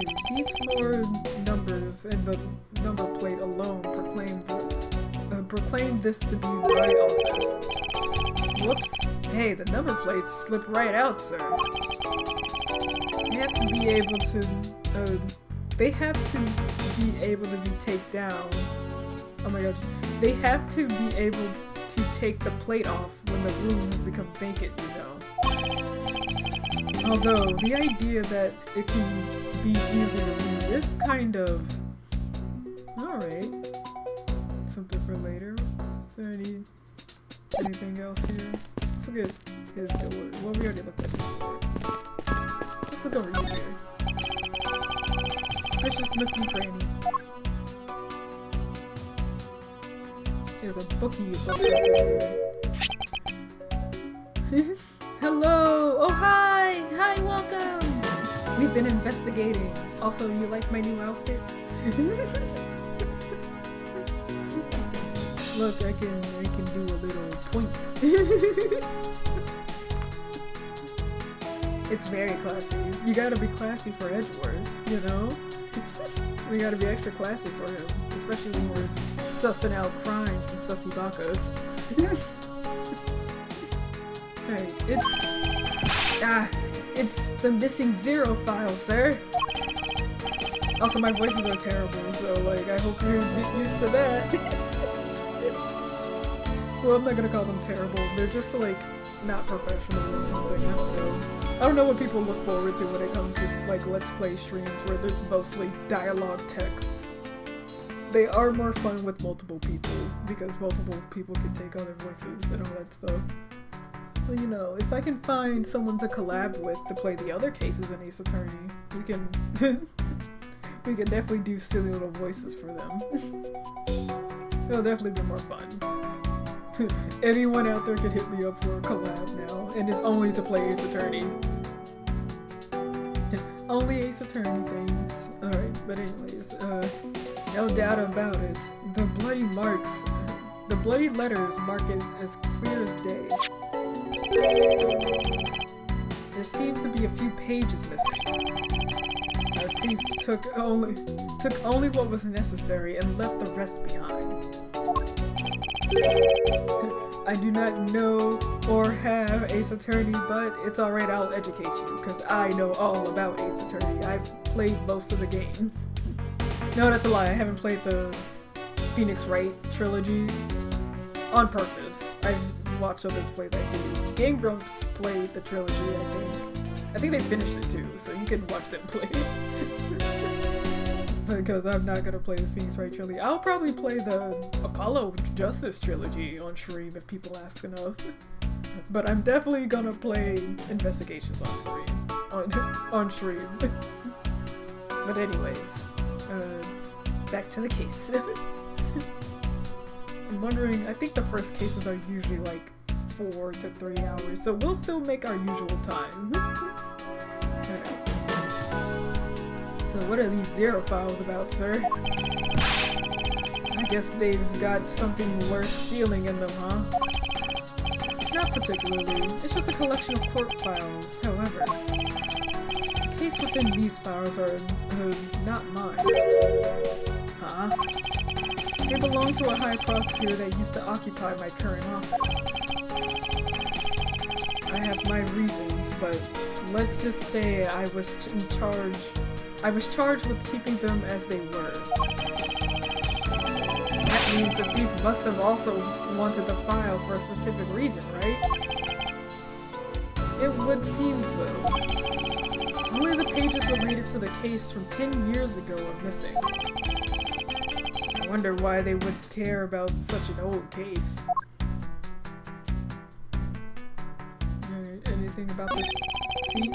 A well-crafted, high-quality sofa for visitors. The stitching is excellent. Talk about a luxury luxury waiting area. These babies are great for napping, you know. You would sleep even out here, Detective. In a hallway. Whenever I do, I always wind up dreaming about giving testimony on the stand. It always ends the same way. Me getting trounced by a lawyer. Isn't that awful? Maybe I should give it a try. To envision myself winning, naturally. Is that all that's on this area? I think so. Alright, now we already looked at the basketball. Maybe I can talk to Maggie. Let me talk to this guy too. Is everything alright? Oh yes, sir. If you must know, I weighed myself this morning and I'm finally at 154 pounds. Congratulations, but I was asking about the hallway and this room. Oh, everything's okay, sir. Word of advice, stay focused or you may start to lose even more weight. I'm assuming he's gonna cut his pay or something. Alright, let's talk to Maggie.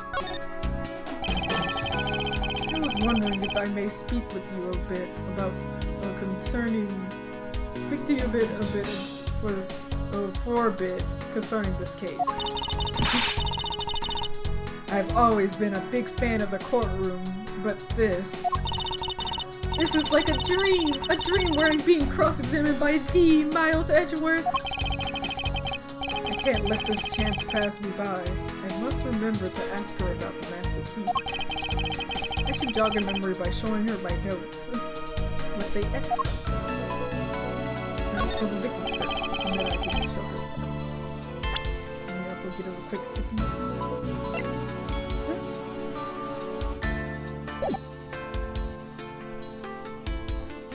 Have you ever met the victim before?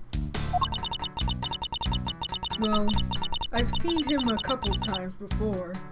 When I had to go to Mr. Portsman's office. Mr. Faith was always playing basketball with Mr. Portsman, sir. That sounds like fun. Just once, I'd love to play with him. It sounds fun, but the only person who ever was taking the shot was Mr. Portsman. All Mr. Faith ever did was pass him the ball, sir. On second thought, I don't think I'd fit in at all.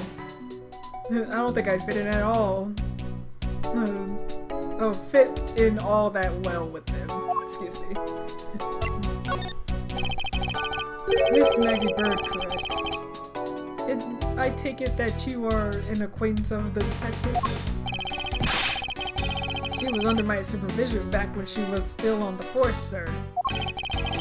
One day she got caught up in a murder, and things started going downhill, so she quit. But I owe a lot to Detective Gumshoe for introducing me to my current employer. Oh, so I thought until a few hours ago. Right before I was able to clock out for the night. You got caught up in a whirlwind you got caught up in this whirlwind of a case, correct?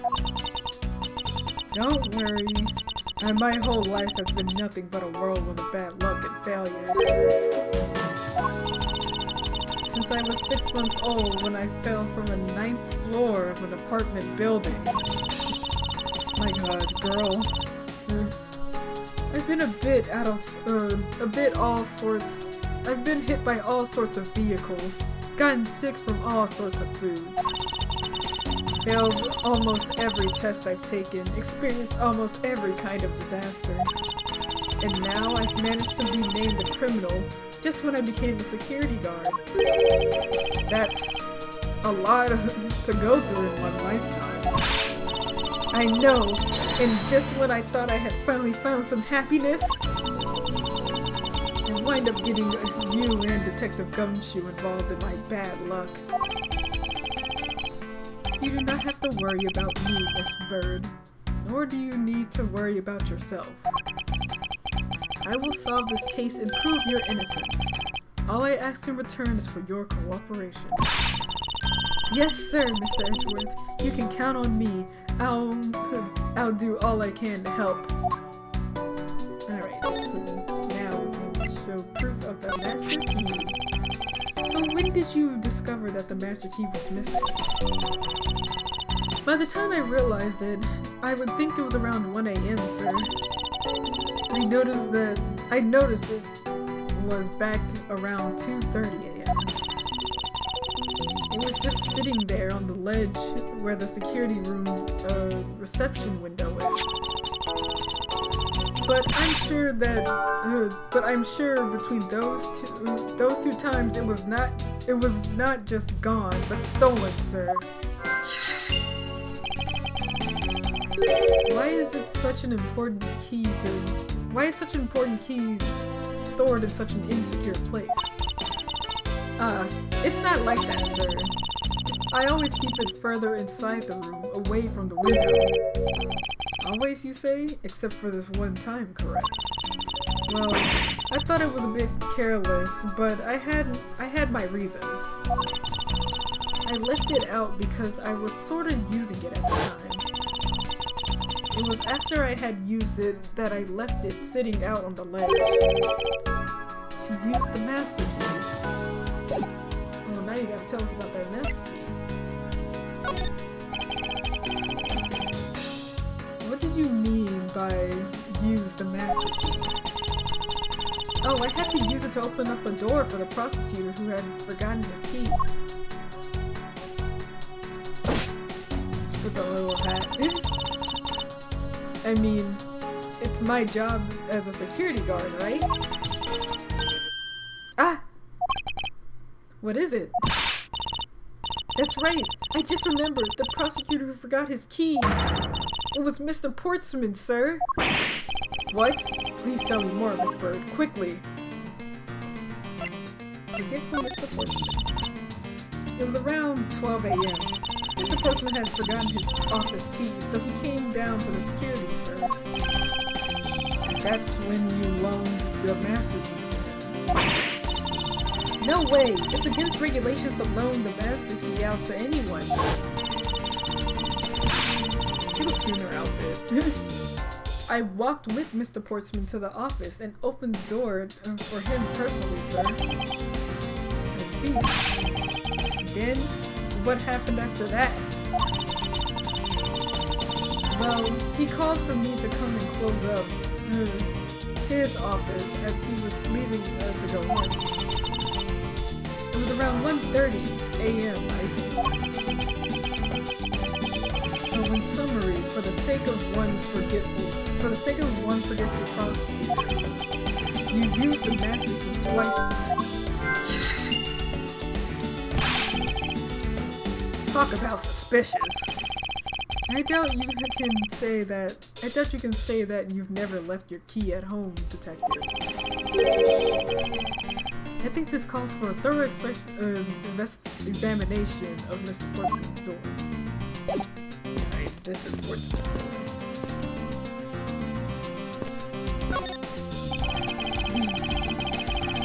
Looking at places.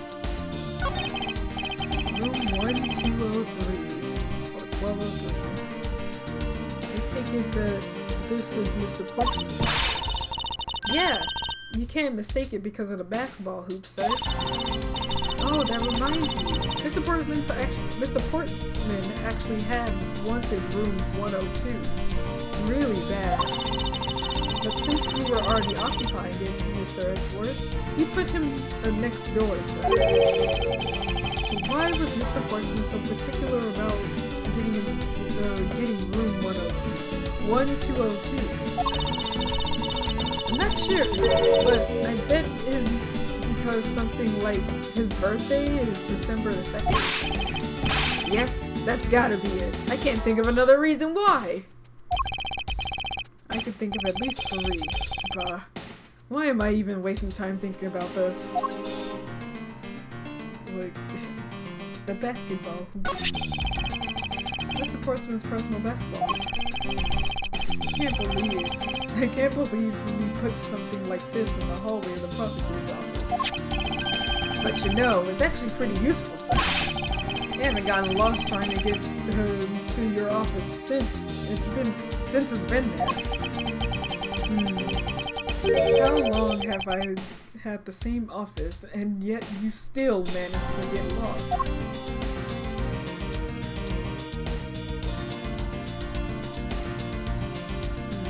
Okay, I think... Oh yeah, we gotta check the door. Oh wait, I didn't look at the minimalist. And remember, I know we have to look down at the floor. Oh shoot, no, I thought we were still talking about the fancy door. Minimal wood yet classy door made from top quality wood. It's kind of majestic too, fits in really well with the ambience of the prosecutor's office. Even Mr. Portsmouth seems like dignified just because he works behind one of these. Nonsense, a man doesn't become more or less dignified because of where he works. Well, it still seems more dignified than Mr. Payne. Mr. Payne? I suppose custodial work can also be dignified. He does not know who Mr. Payne is. That's a prosecutor, you nuts.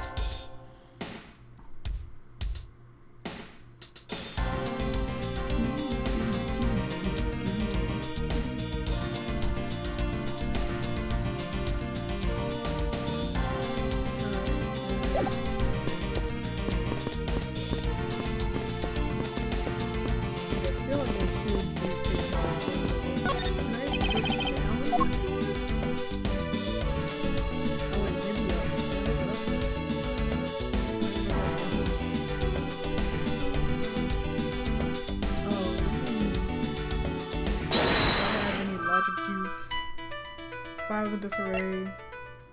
Use the master key. Another handgun.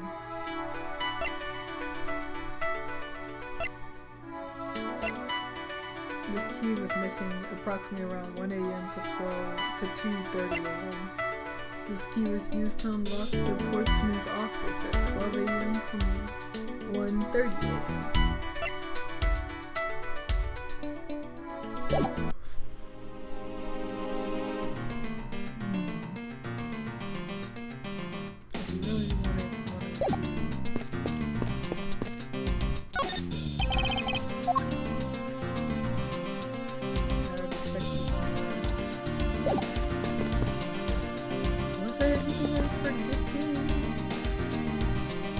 There's also some guys turn games once you get stuck somewhere.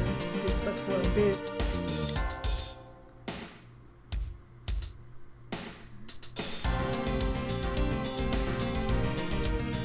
Alright, let's see.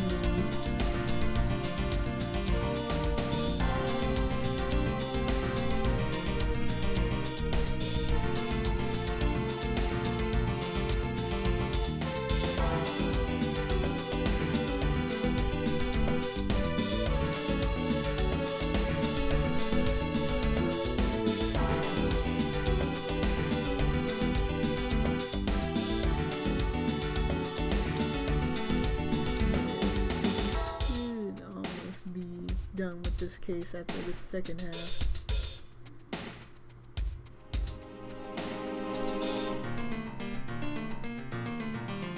Let me see.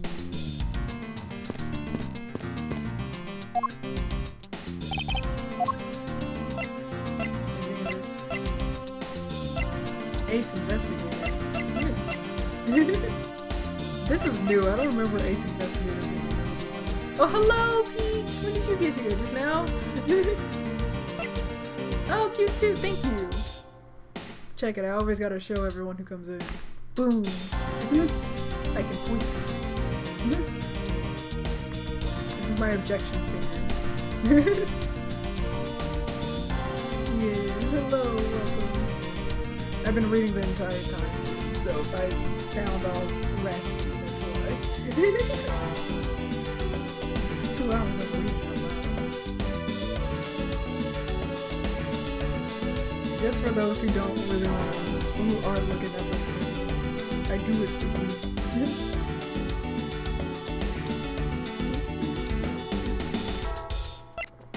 Alright. What about you, Ace Investigator? It's because the desktop thing is real loud. Is it a little better? Can't hear you quite over the music. Is that better or? I know that the music is pretty loud, but there we go. Okay, great. Ace Investigator. I was wondering about the investigation. Oh, I've been waiting for this. Let the real seasoned pro teach you how it's done. The real seasoned pro of instant noodle cuisine, perhaps. You know that you can always check out the really important spots in the more detailed, right? Yes. And if the area is too big, you can always use the right stick, I guess, to look around. Oh, don't worry, sir. The right stick command can only show up if you need it. I knew that as well. And when you think there's a contradiction, you can use you can try deduction. First you line up your cursor and then you at the suspicious looking area, then press X and choose your poison. I mean evidence. When you've settled on a piece, you've gotta press the X again. I'm pretty sure I already knew all this as well, detective. Well, if you can't remember all that, then you're welcome to the world's pros. Alright. The world of pros. Okay. I dub you Ace Investigator. Class dismissed.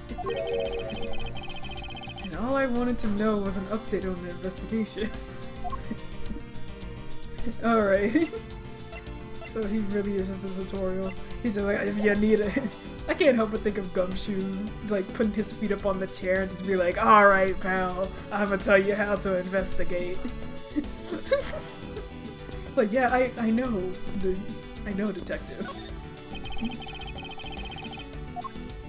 Alright, so I guess I can't look down at all, since it's only popped up when it's prompted, but I can't look down. Am I forgetting something?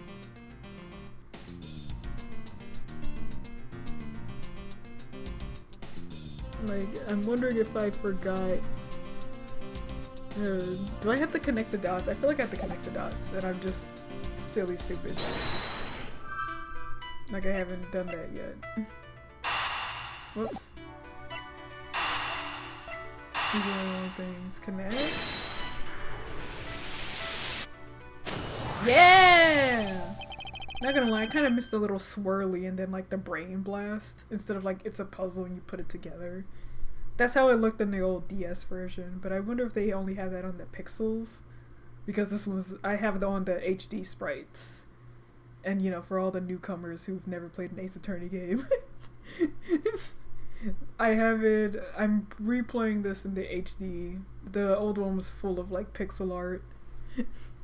So I was just thinking, like, I wonder if that version that I know of, like where it has the little swirlies and then it just explodes when it's like when the connections don't when the thing just don't connect.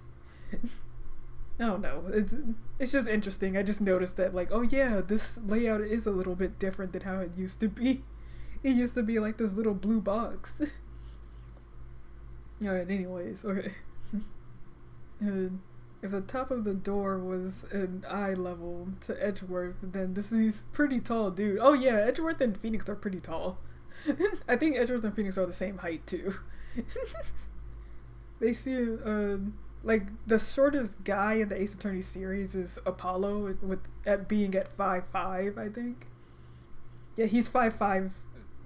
His height is 5 feet and 5 inches tall.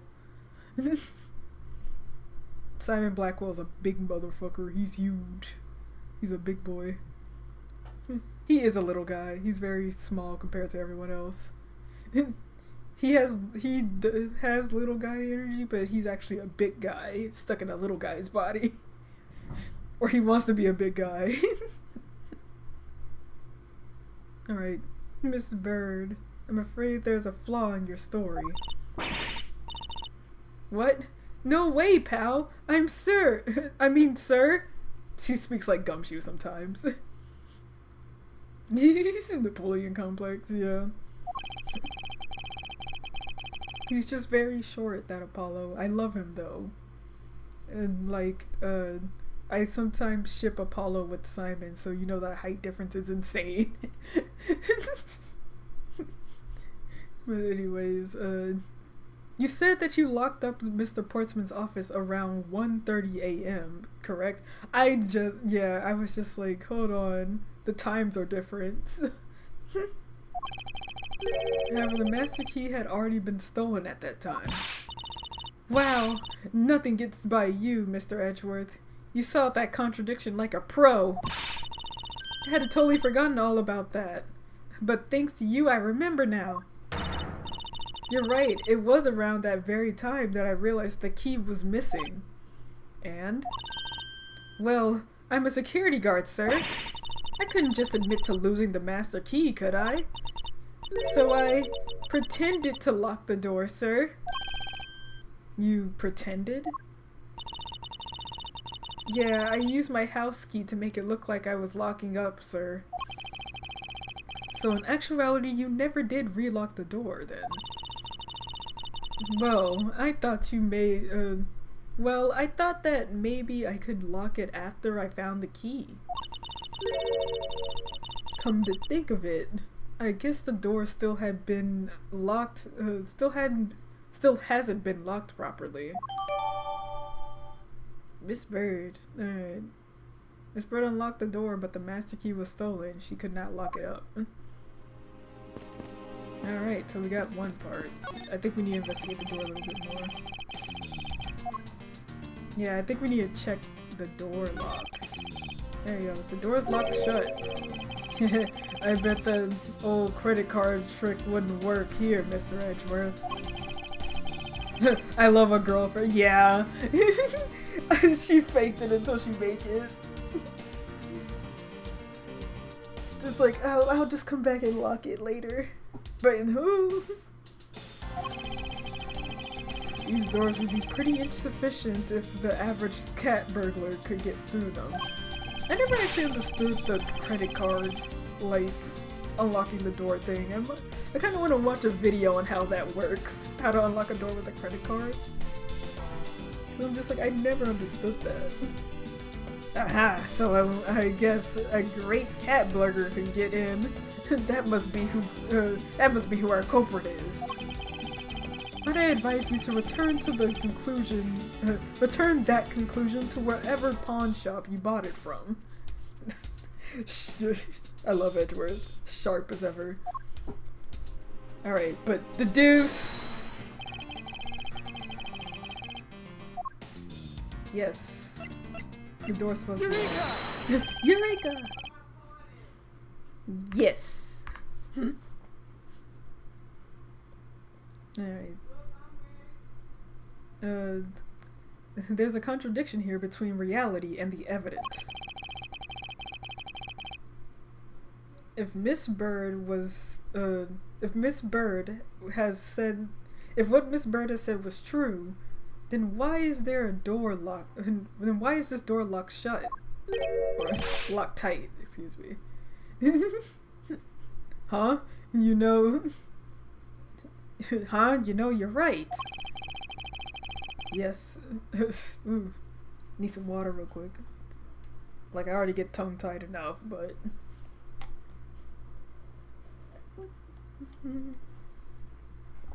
After this, I think I want to enjoy some Cheez-It. Anyways. Miss Bird, are you sure you didn't relock this door? I am certain of it, sir. I don't think Mr. Portsman noticed it at all. Noticed it himself that I hadn't. Which means what, sir? It either means that he actually does have the key to his office. Or that the door Miss Bird opened wasn't this one at all, but a completely different one. When Edgeworth points, he looks like he's showing you to smell something. No! Sniff this finger, detective. Just... Alright.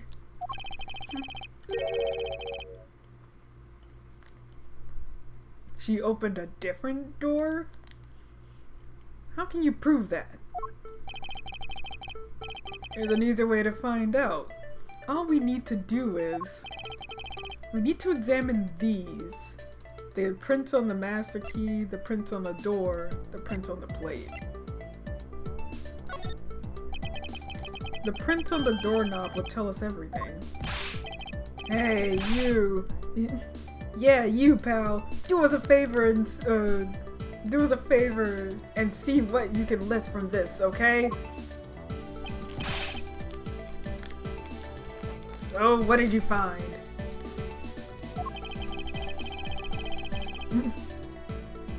There's no need for such belligerent nostril flaring, detective.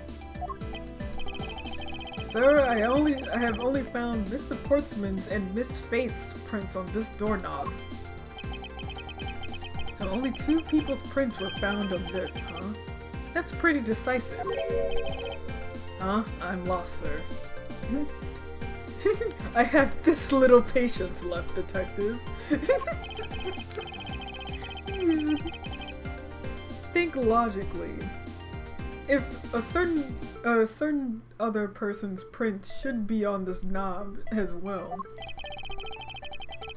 Now then, whose print it should be Maggie's? It's Maggie's. Take that! Don't you find it a bit odd that the prints on the person who unlocked the doors are absent? You mean... Yes, the door that Miss Bird opened could not have been this one, but a different one. We gotta go check the other one. What do we have here? Sorry, I got a little snacky.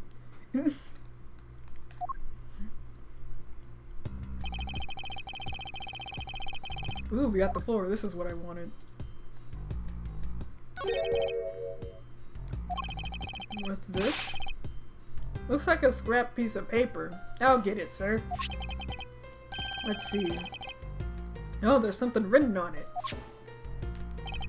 I brought the 3 pieces of evidence by, just like we talked about on the phone. But it looks like you're out. Guess I'll catch up with you later, buddy. It looks like a note from the victim. Yeah, and it's for Mr. Portsman. Got some stains here.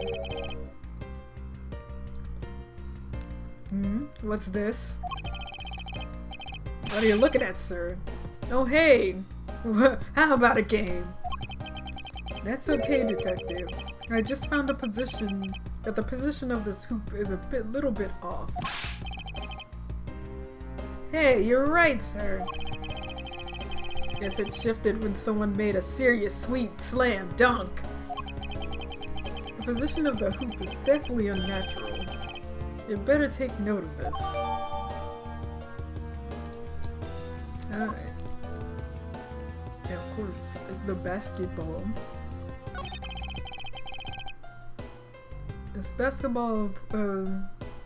Is this basketball property of Mr. Portsman? Yes, sir. He's always ready for a match. Basketball, soccer, dodgeball, tennis.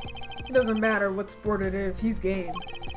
Although I think it's a little hard to play tennis with a ball. Wait, play tennis with this ball. That isn't the point. That isn't the point you should be focusing on, detective. You're right, sir.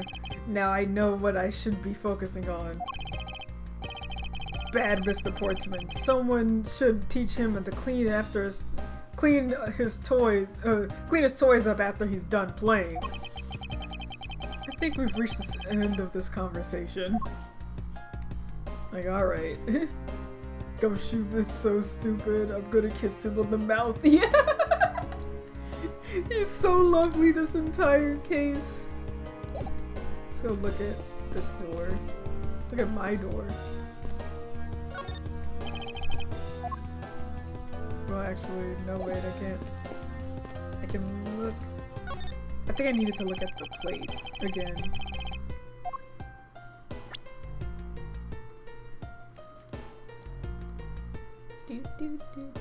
There we go. Room 1208. I take it this is Mr. Oh, I've already been through this dialogue. It's gotta be it, no. Once again, thank you, Gumshoe. Yeah. Thanks, Gumshoe. Very helpful.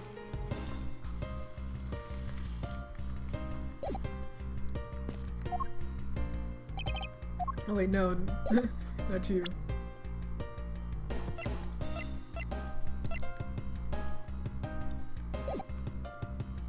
I'm gonna kiss him on the mouth.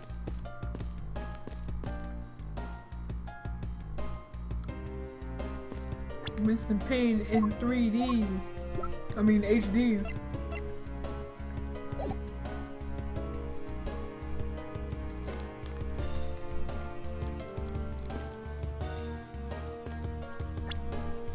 Wait. Logic. Do I have anything here?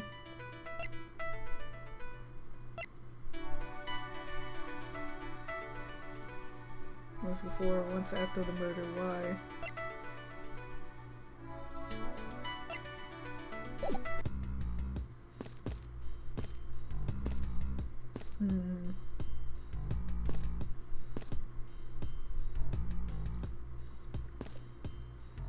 Trying to talk to these guys.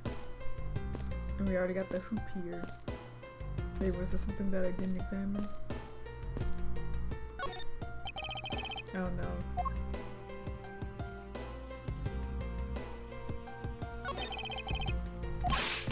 Oh, I've already been through this.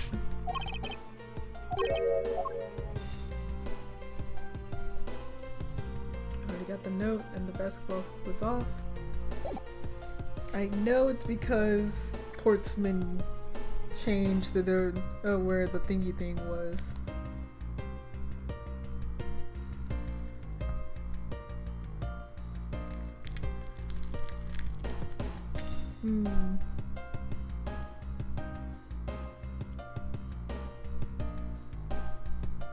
No, it's because the thing can be switched out easily.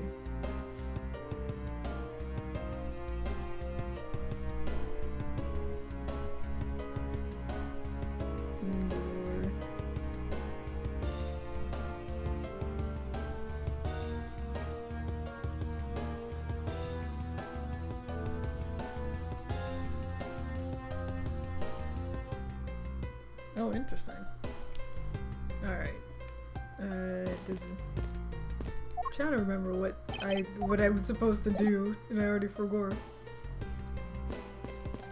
I'm gonna see a lamppost. They're so silly looking. They're supposed to be like flowers.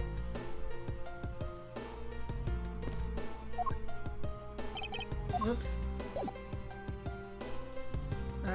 Once again, I must be forgetting something. Did I forget to connect some dots?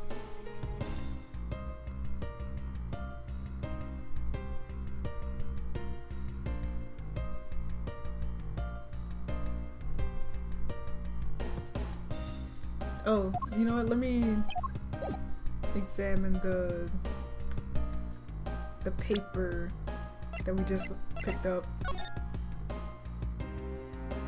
Let's see.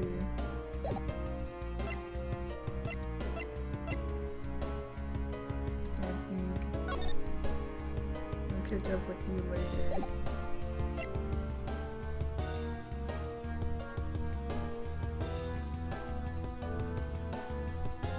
And the door.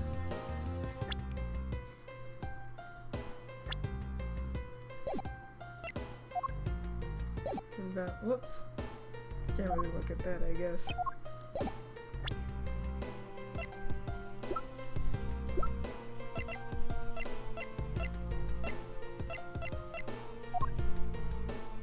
The basketball hoop.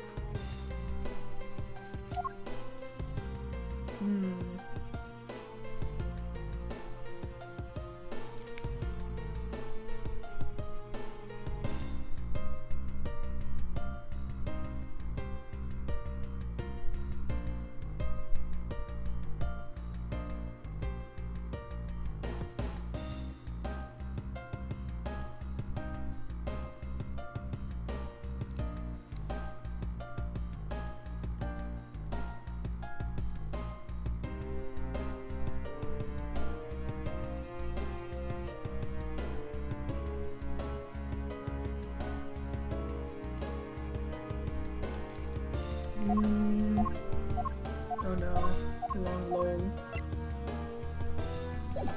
Help.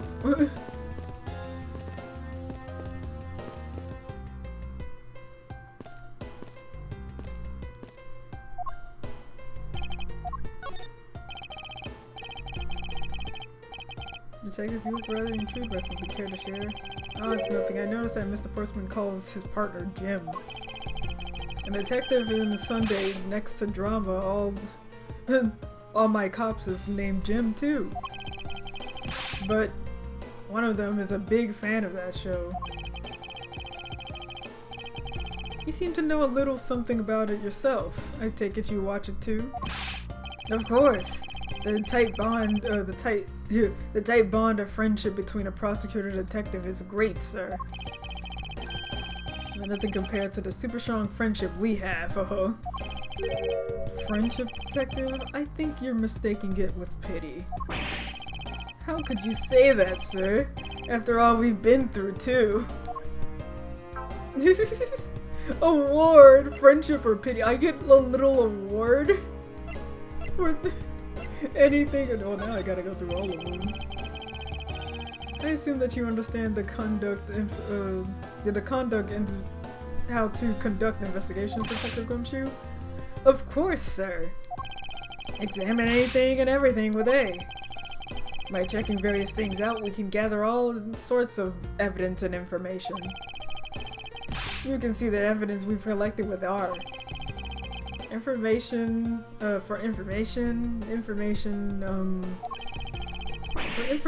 that leads, it's L. That's right, good job, sir. Deductive reasonable is the way to go. It's called deductive reasoning. Detective, clearly something you lack. Well, I know how to talk to a witness, too. What am I forgetting? Did I forget to show Maggie something? I didn't mean to click that.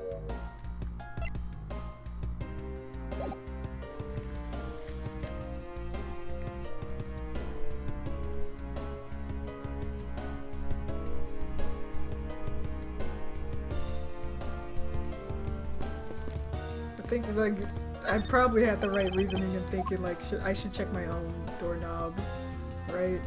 Yes, I should've. I didn't check my own doorknob. No, how dare you, Edward?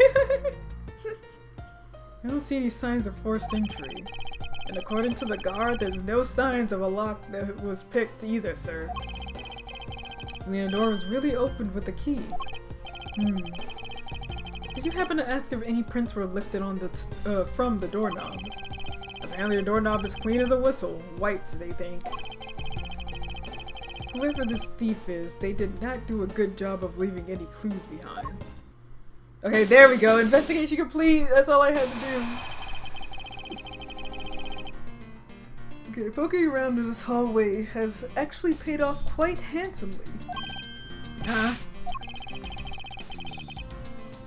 In a very different, in a variety of different ways.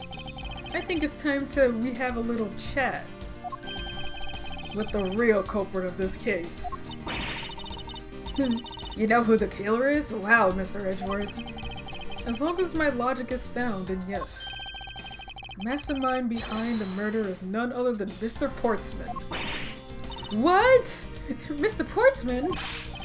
I knew it. That's exactly what my logic sense were telling me too, sir. I suspected it was him from the instant he accused Maggie of being the killer, sir. Well, yeah, he was acting suspicious, putting the blame on everyone else. That is anything but logical.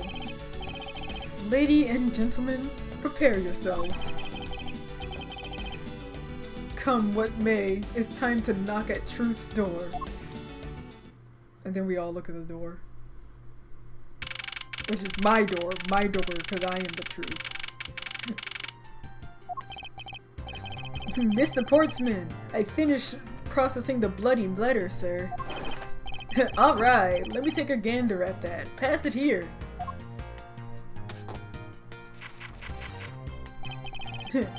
Okay, looking good. You there, take care of this.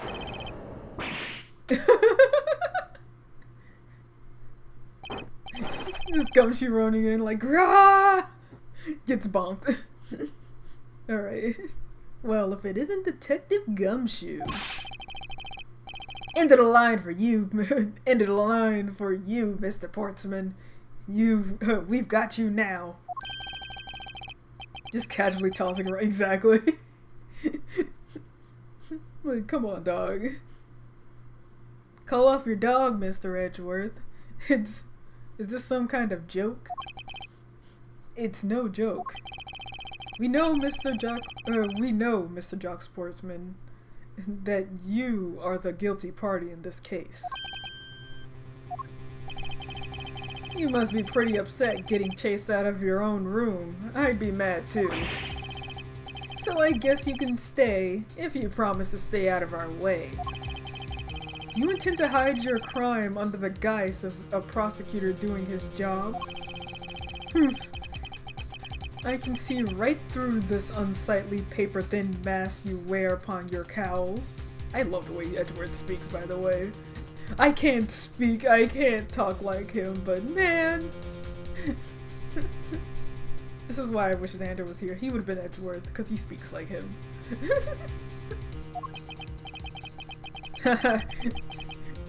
Who would have ever thought that it would come to this?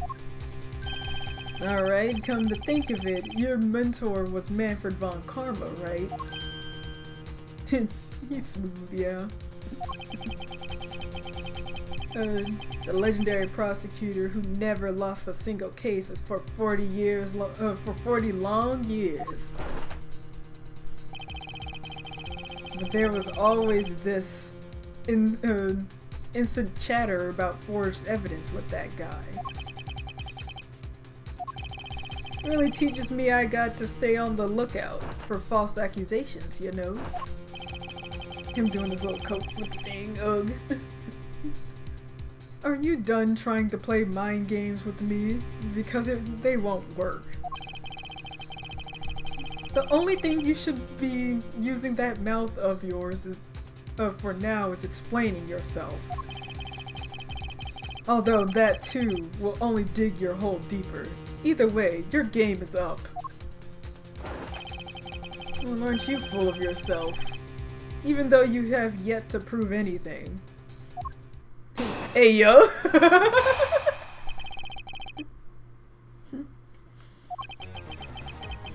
I have no idea what sort of harebrained idea you have in that mind, but there's a mountain of evidence that points away from me being the culprit.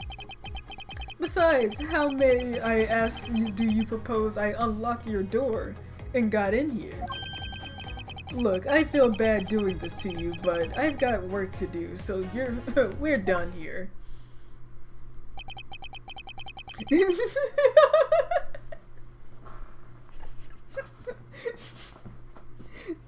Alright, chat, settle down. Yeah. Alright. Sorry, but we're not finished yet. Boy, you're stubborn. I suppose you're basing your accusations on something. Now I'll show you what I'm basing my accusations on. With evidence. With evidence!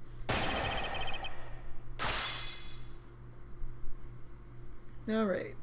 So, let's look through the case here. Whoops. I don't want to do that yet. We're going back. Alright. Evidence points away from me being the culprit. Besides, how do you ask I unlock your door? I'm gonna press this. Unfortunately, I believe I have already shown how earlier. Your speculations mean nothing, as I still insist that I could not have gained access to your room. What should I do now? Should I raise an objection? Raise an objection! You claim to have had no way to open my door. However, is that really the honest truth? Haha, alright, I'll humor you. Go ahead, shoot. Very well then, I propose that you use this to open my door. The master key. Take that! I believe you were able to open the door with the master key, no less. Objection! Wait, hold on for a sec. I never laid a finger on that key, as you already know. Precisely. You were able to open the door without lifting a single finger. Well, maybe you did, but only to direct. That's right, you used your fingers to direct this person to open the door with the key. It's Maggie! Whoops, wrong one. It's Maggie! Take that!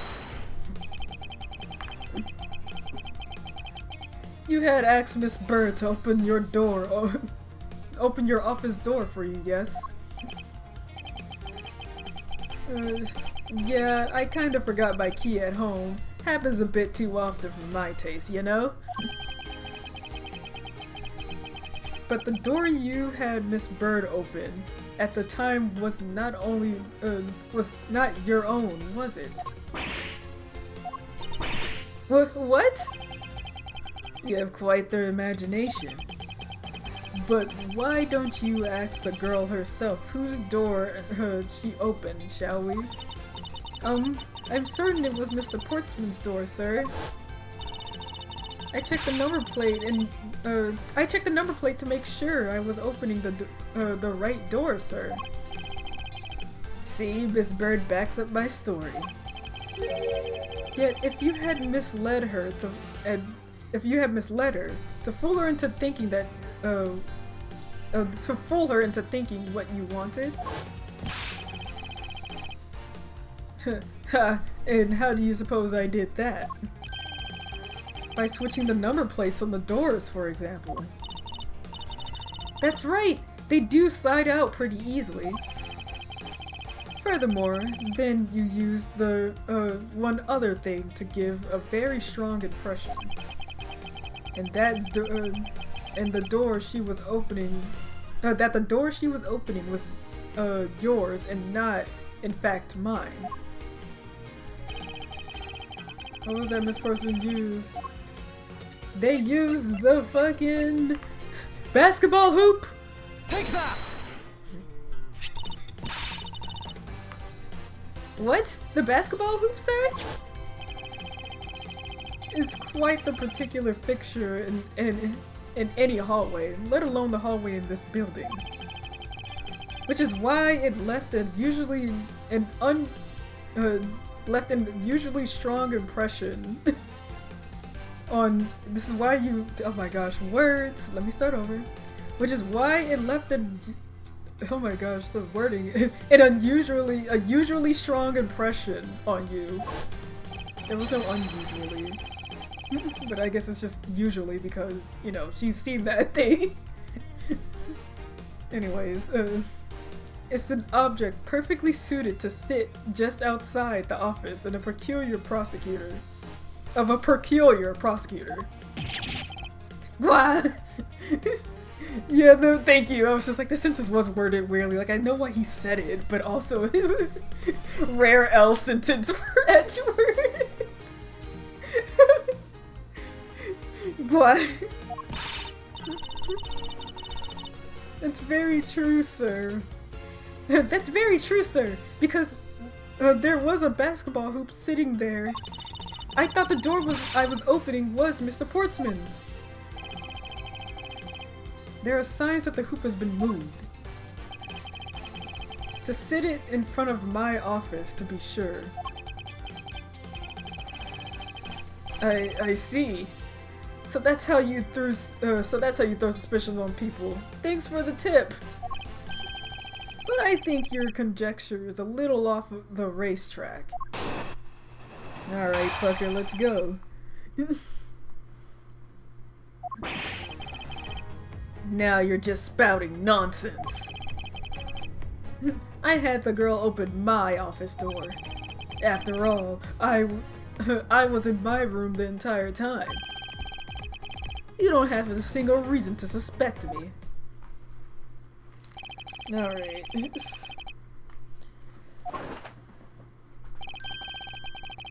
I'm as pure and innocent as my jacket. Alright. His dumbass coat that he loves to pull off and on. Which, you know, I can talk all about what this means. Also, when I was little, I was just like, I think his nipple is pointing out of the shirt because there's a little bump there. Whore.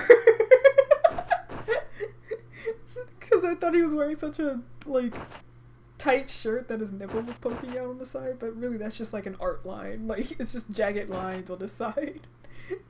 But I'm like, that's where his nipple would be. But anyways, yeah, he can't decide whether he wants to keep that jacket on or off.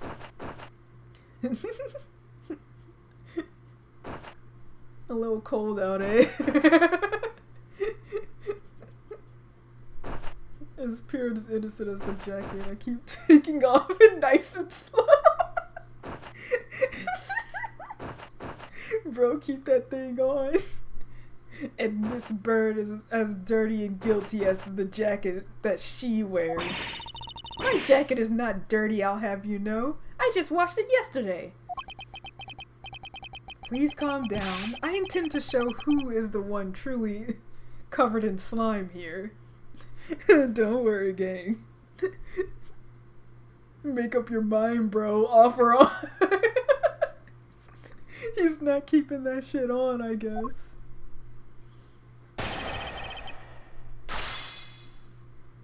Alright. Spouting nonsense. After all, I was in my room the entire time. Wrong! And I'll tell you why. You see this note here? It says that he was outside the office! Objection! I love Jock Sportsman. Yes, he does have a very punchable face. He's trying to seduce Edgeworth, but he has zero drip, and he also isn't silly defense lawyer, so it doesn't work. Exactly. The only jock he's into is that fruity little blue suited lawyer that he likes. Alright. That was a lie. What are you talking about? How was it a lie? I guess I'm gonna just make him sound like Sonic the Hedgehog. This is the note that the victim left for you, Mr. Portsman. A note? It was left under your door, or did you not notice? And right here it says, but you're out. You were out of your room when the victim came to call on you. So then, where were you and what were you doing? Ag! Ow! Took damage. Shall I explain it in full detail for you? Ooh, the theme! You were busy snooping in my room, the very room that you and Miss Bird, that you had Miss Bird open for you. Objection! That's nonsense! You have no evidence that I made the girl open the door for me. Oh, but I do. I have very decisive evidence. No way! This is proof positive that you and Miss Bird opened the that you had Miss Bird open the door for you. It's here because this right here, gamer. Your office door. Take that! Oh wait, no, it was the basketball hoop. I'm silly. Come on, you can't find anything to good waste. You're right, I didn't find anything, and definitely not Miss Bird's fingerprints. Her prints? What do they have to do with anything? Yeah, okay, good. It was the office door. I was just like, was it the basketball hoop? It was the door. Okay, I thought I messed up. Okay, good. Oh, all right. Anyways, her prints. What do they have to do with anything? Let's put it this way. If she really was the one who opened your door, then her print should naturally be on the doorknob she touched. Ack! Further, all the prints on my door my door's knob have been wiped clean off. I can only assume it's because Miss Bird's fingerprints were on it. Don't you think it's time that you gave up your charade?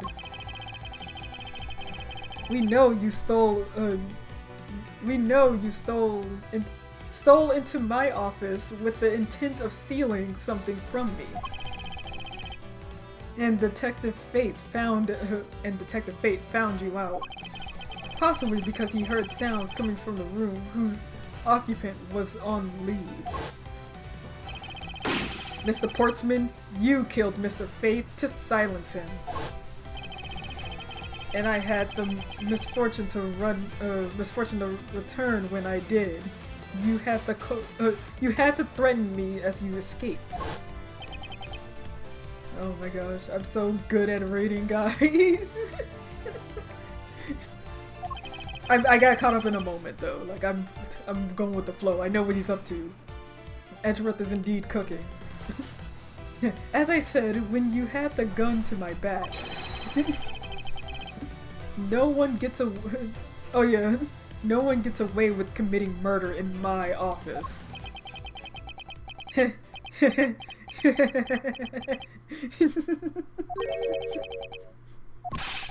Oh, he's dying laughing.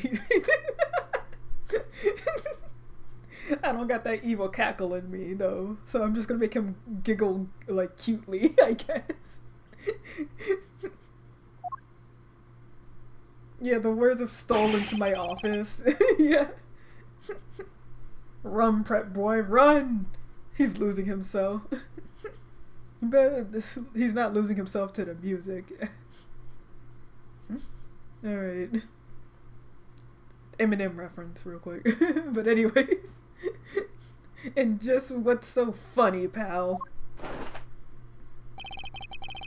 Well, that look of stiff seriousness on your face of this office, on the face of this office's finest prosecutor, as he makes a huge mistake in accusing me, is simply too much to bear. There's just nothing else like it in the world. What? Mr. Edgeworth just explained it all, and he even backed it up. You're the murderer!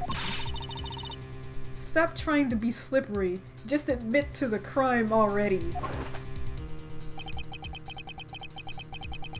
And as I said earlier, it's all so circumstantial, so full of conjecture. You say you checked my doorknob for prints? Well, I can readily confess that I had wiped the knob down well. Eh? I'm a little obsessive compulsive, you see. I didn't want to touch the doorknob that you had touched. Which is why I wiped the doorknob down as soon as I could after you opened the door. After that, it makes perfect sense only Jim and my prints would be on there. Giggles cutely instantly. Yeah. You had to you made that up just now, didn't you? Girl cooties logic.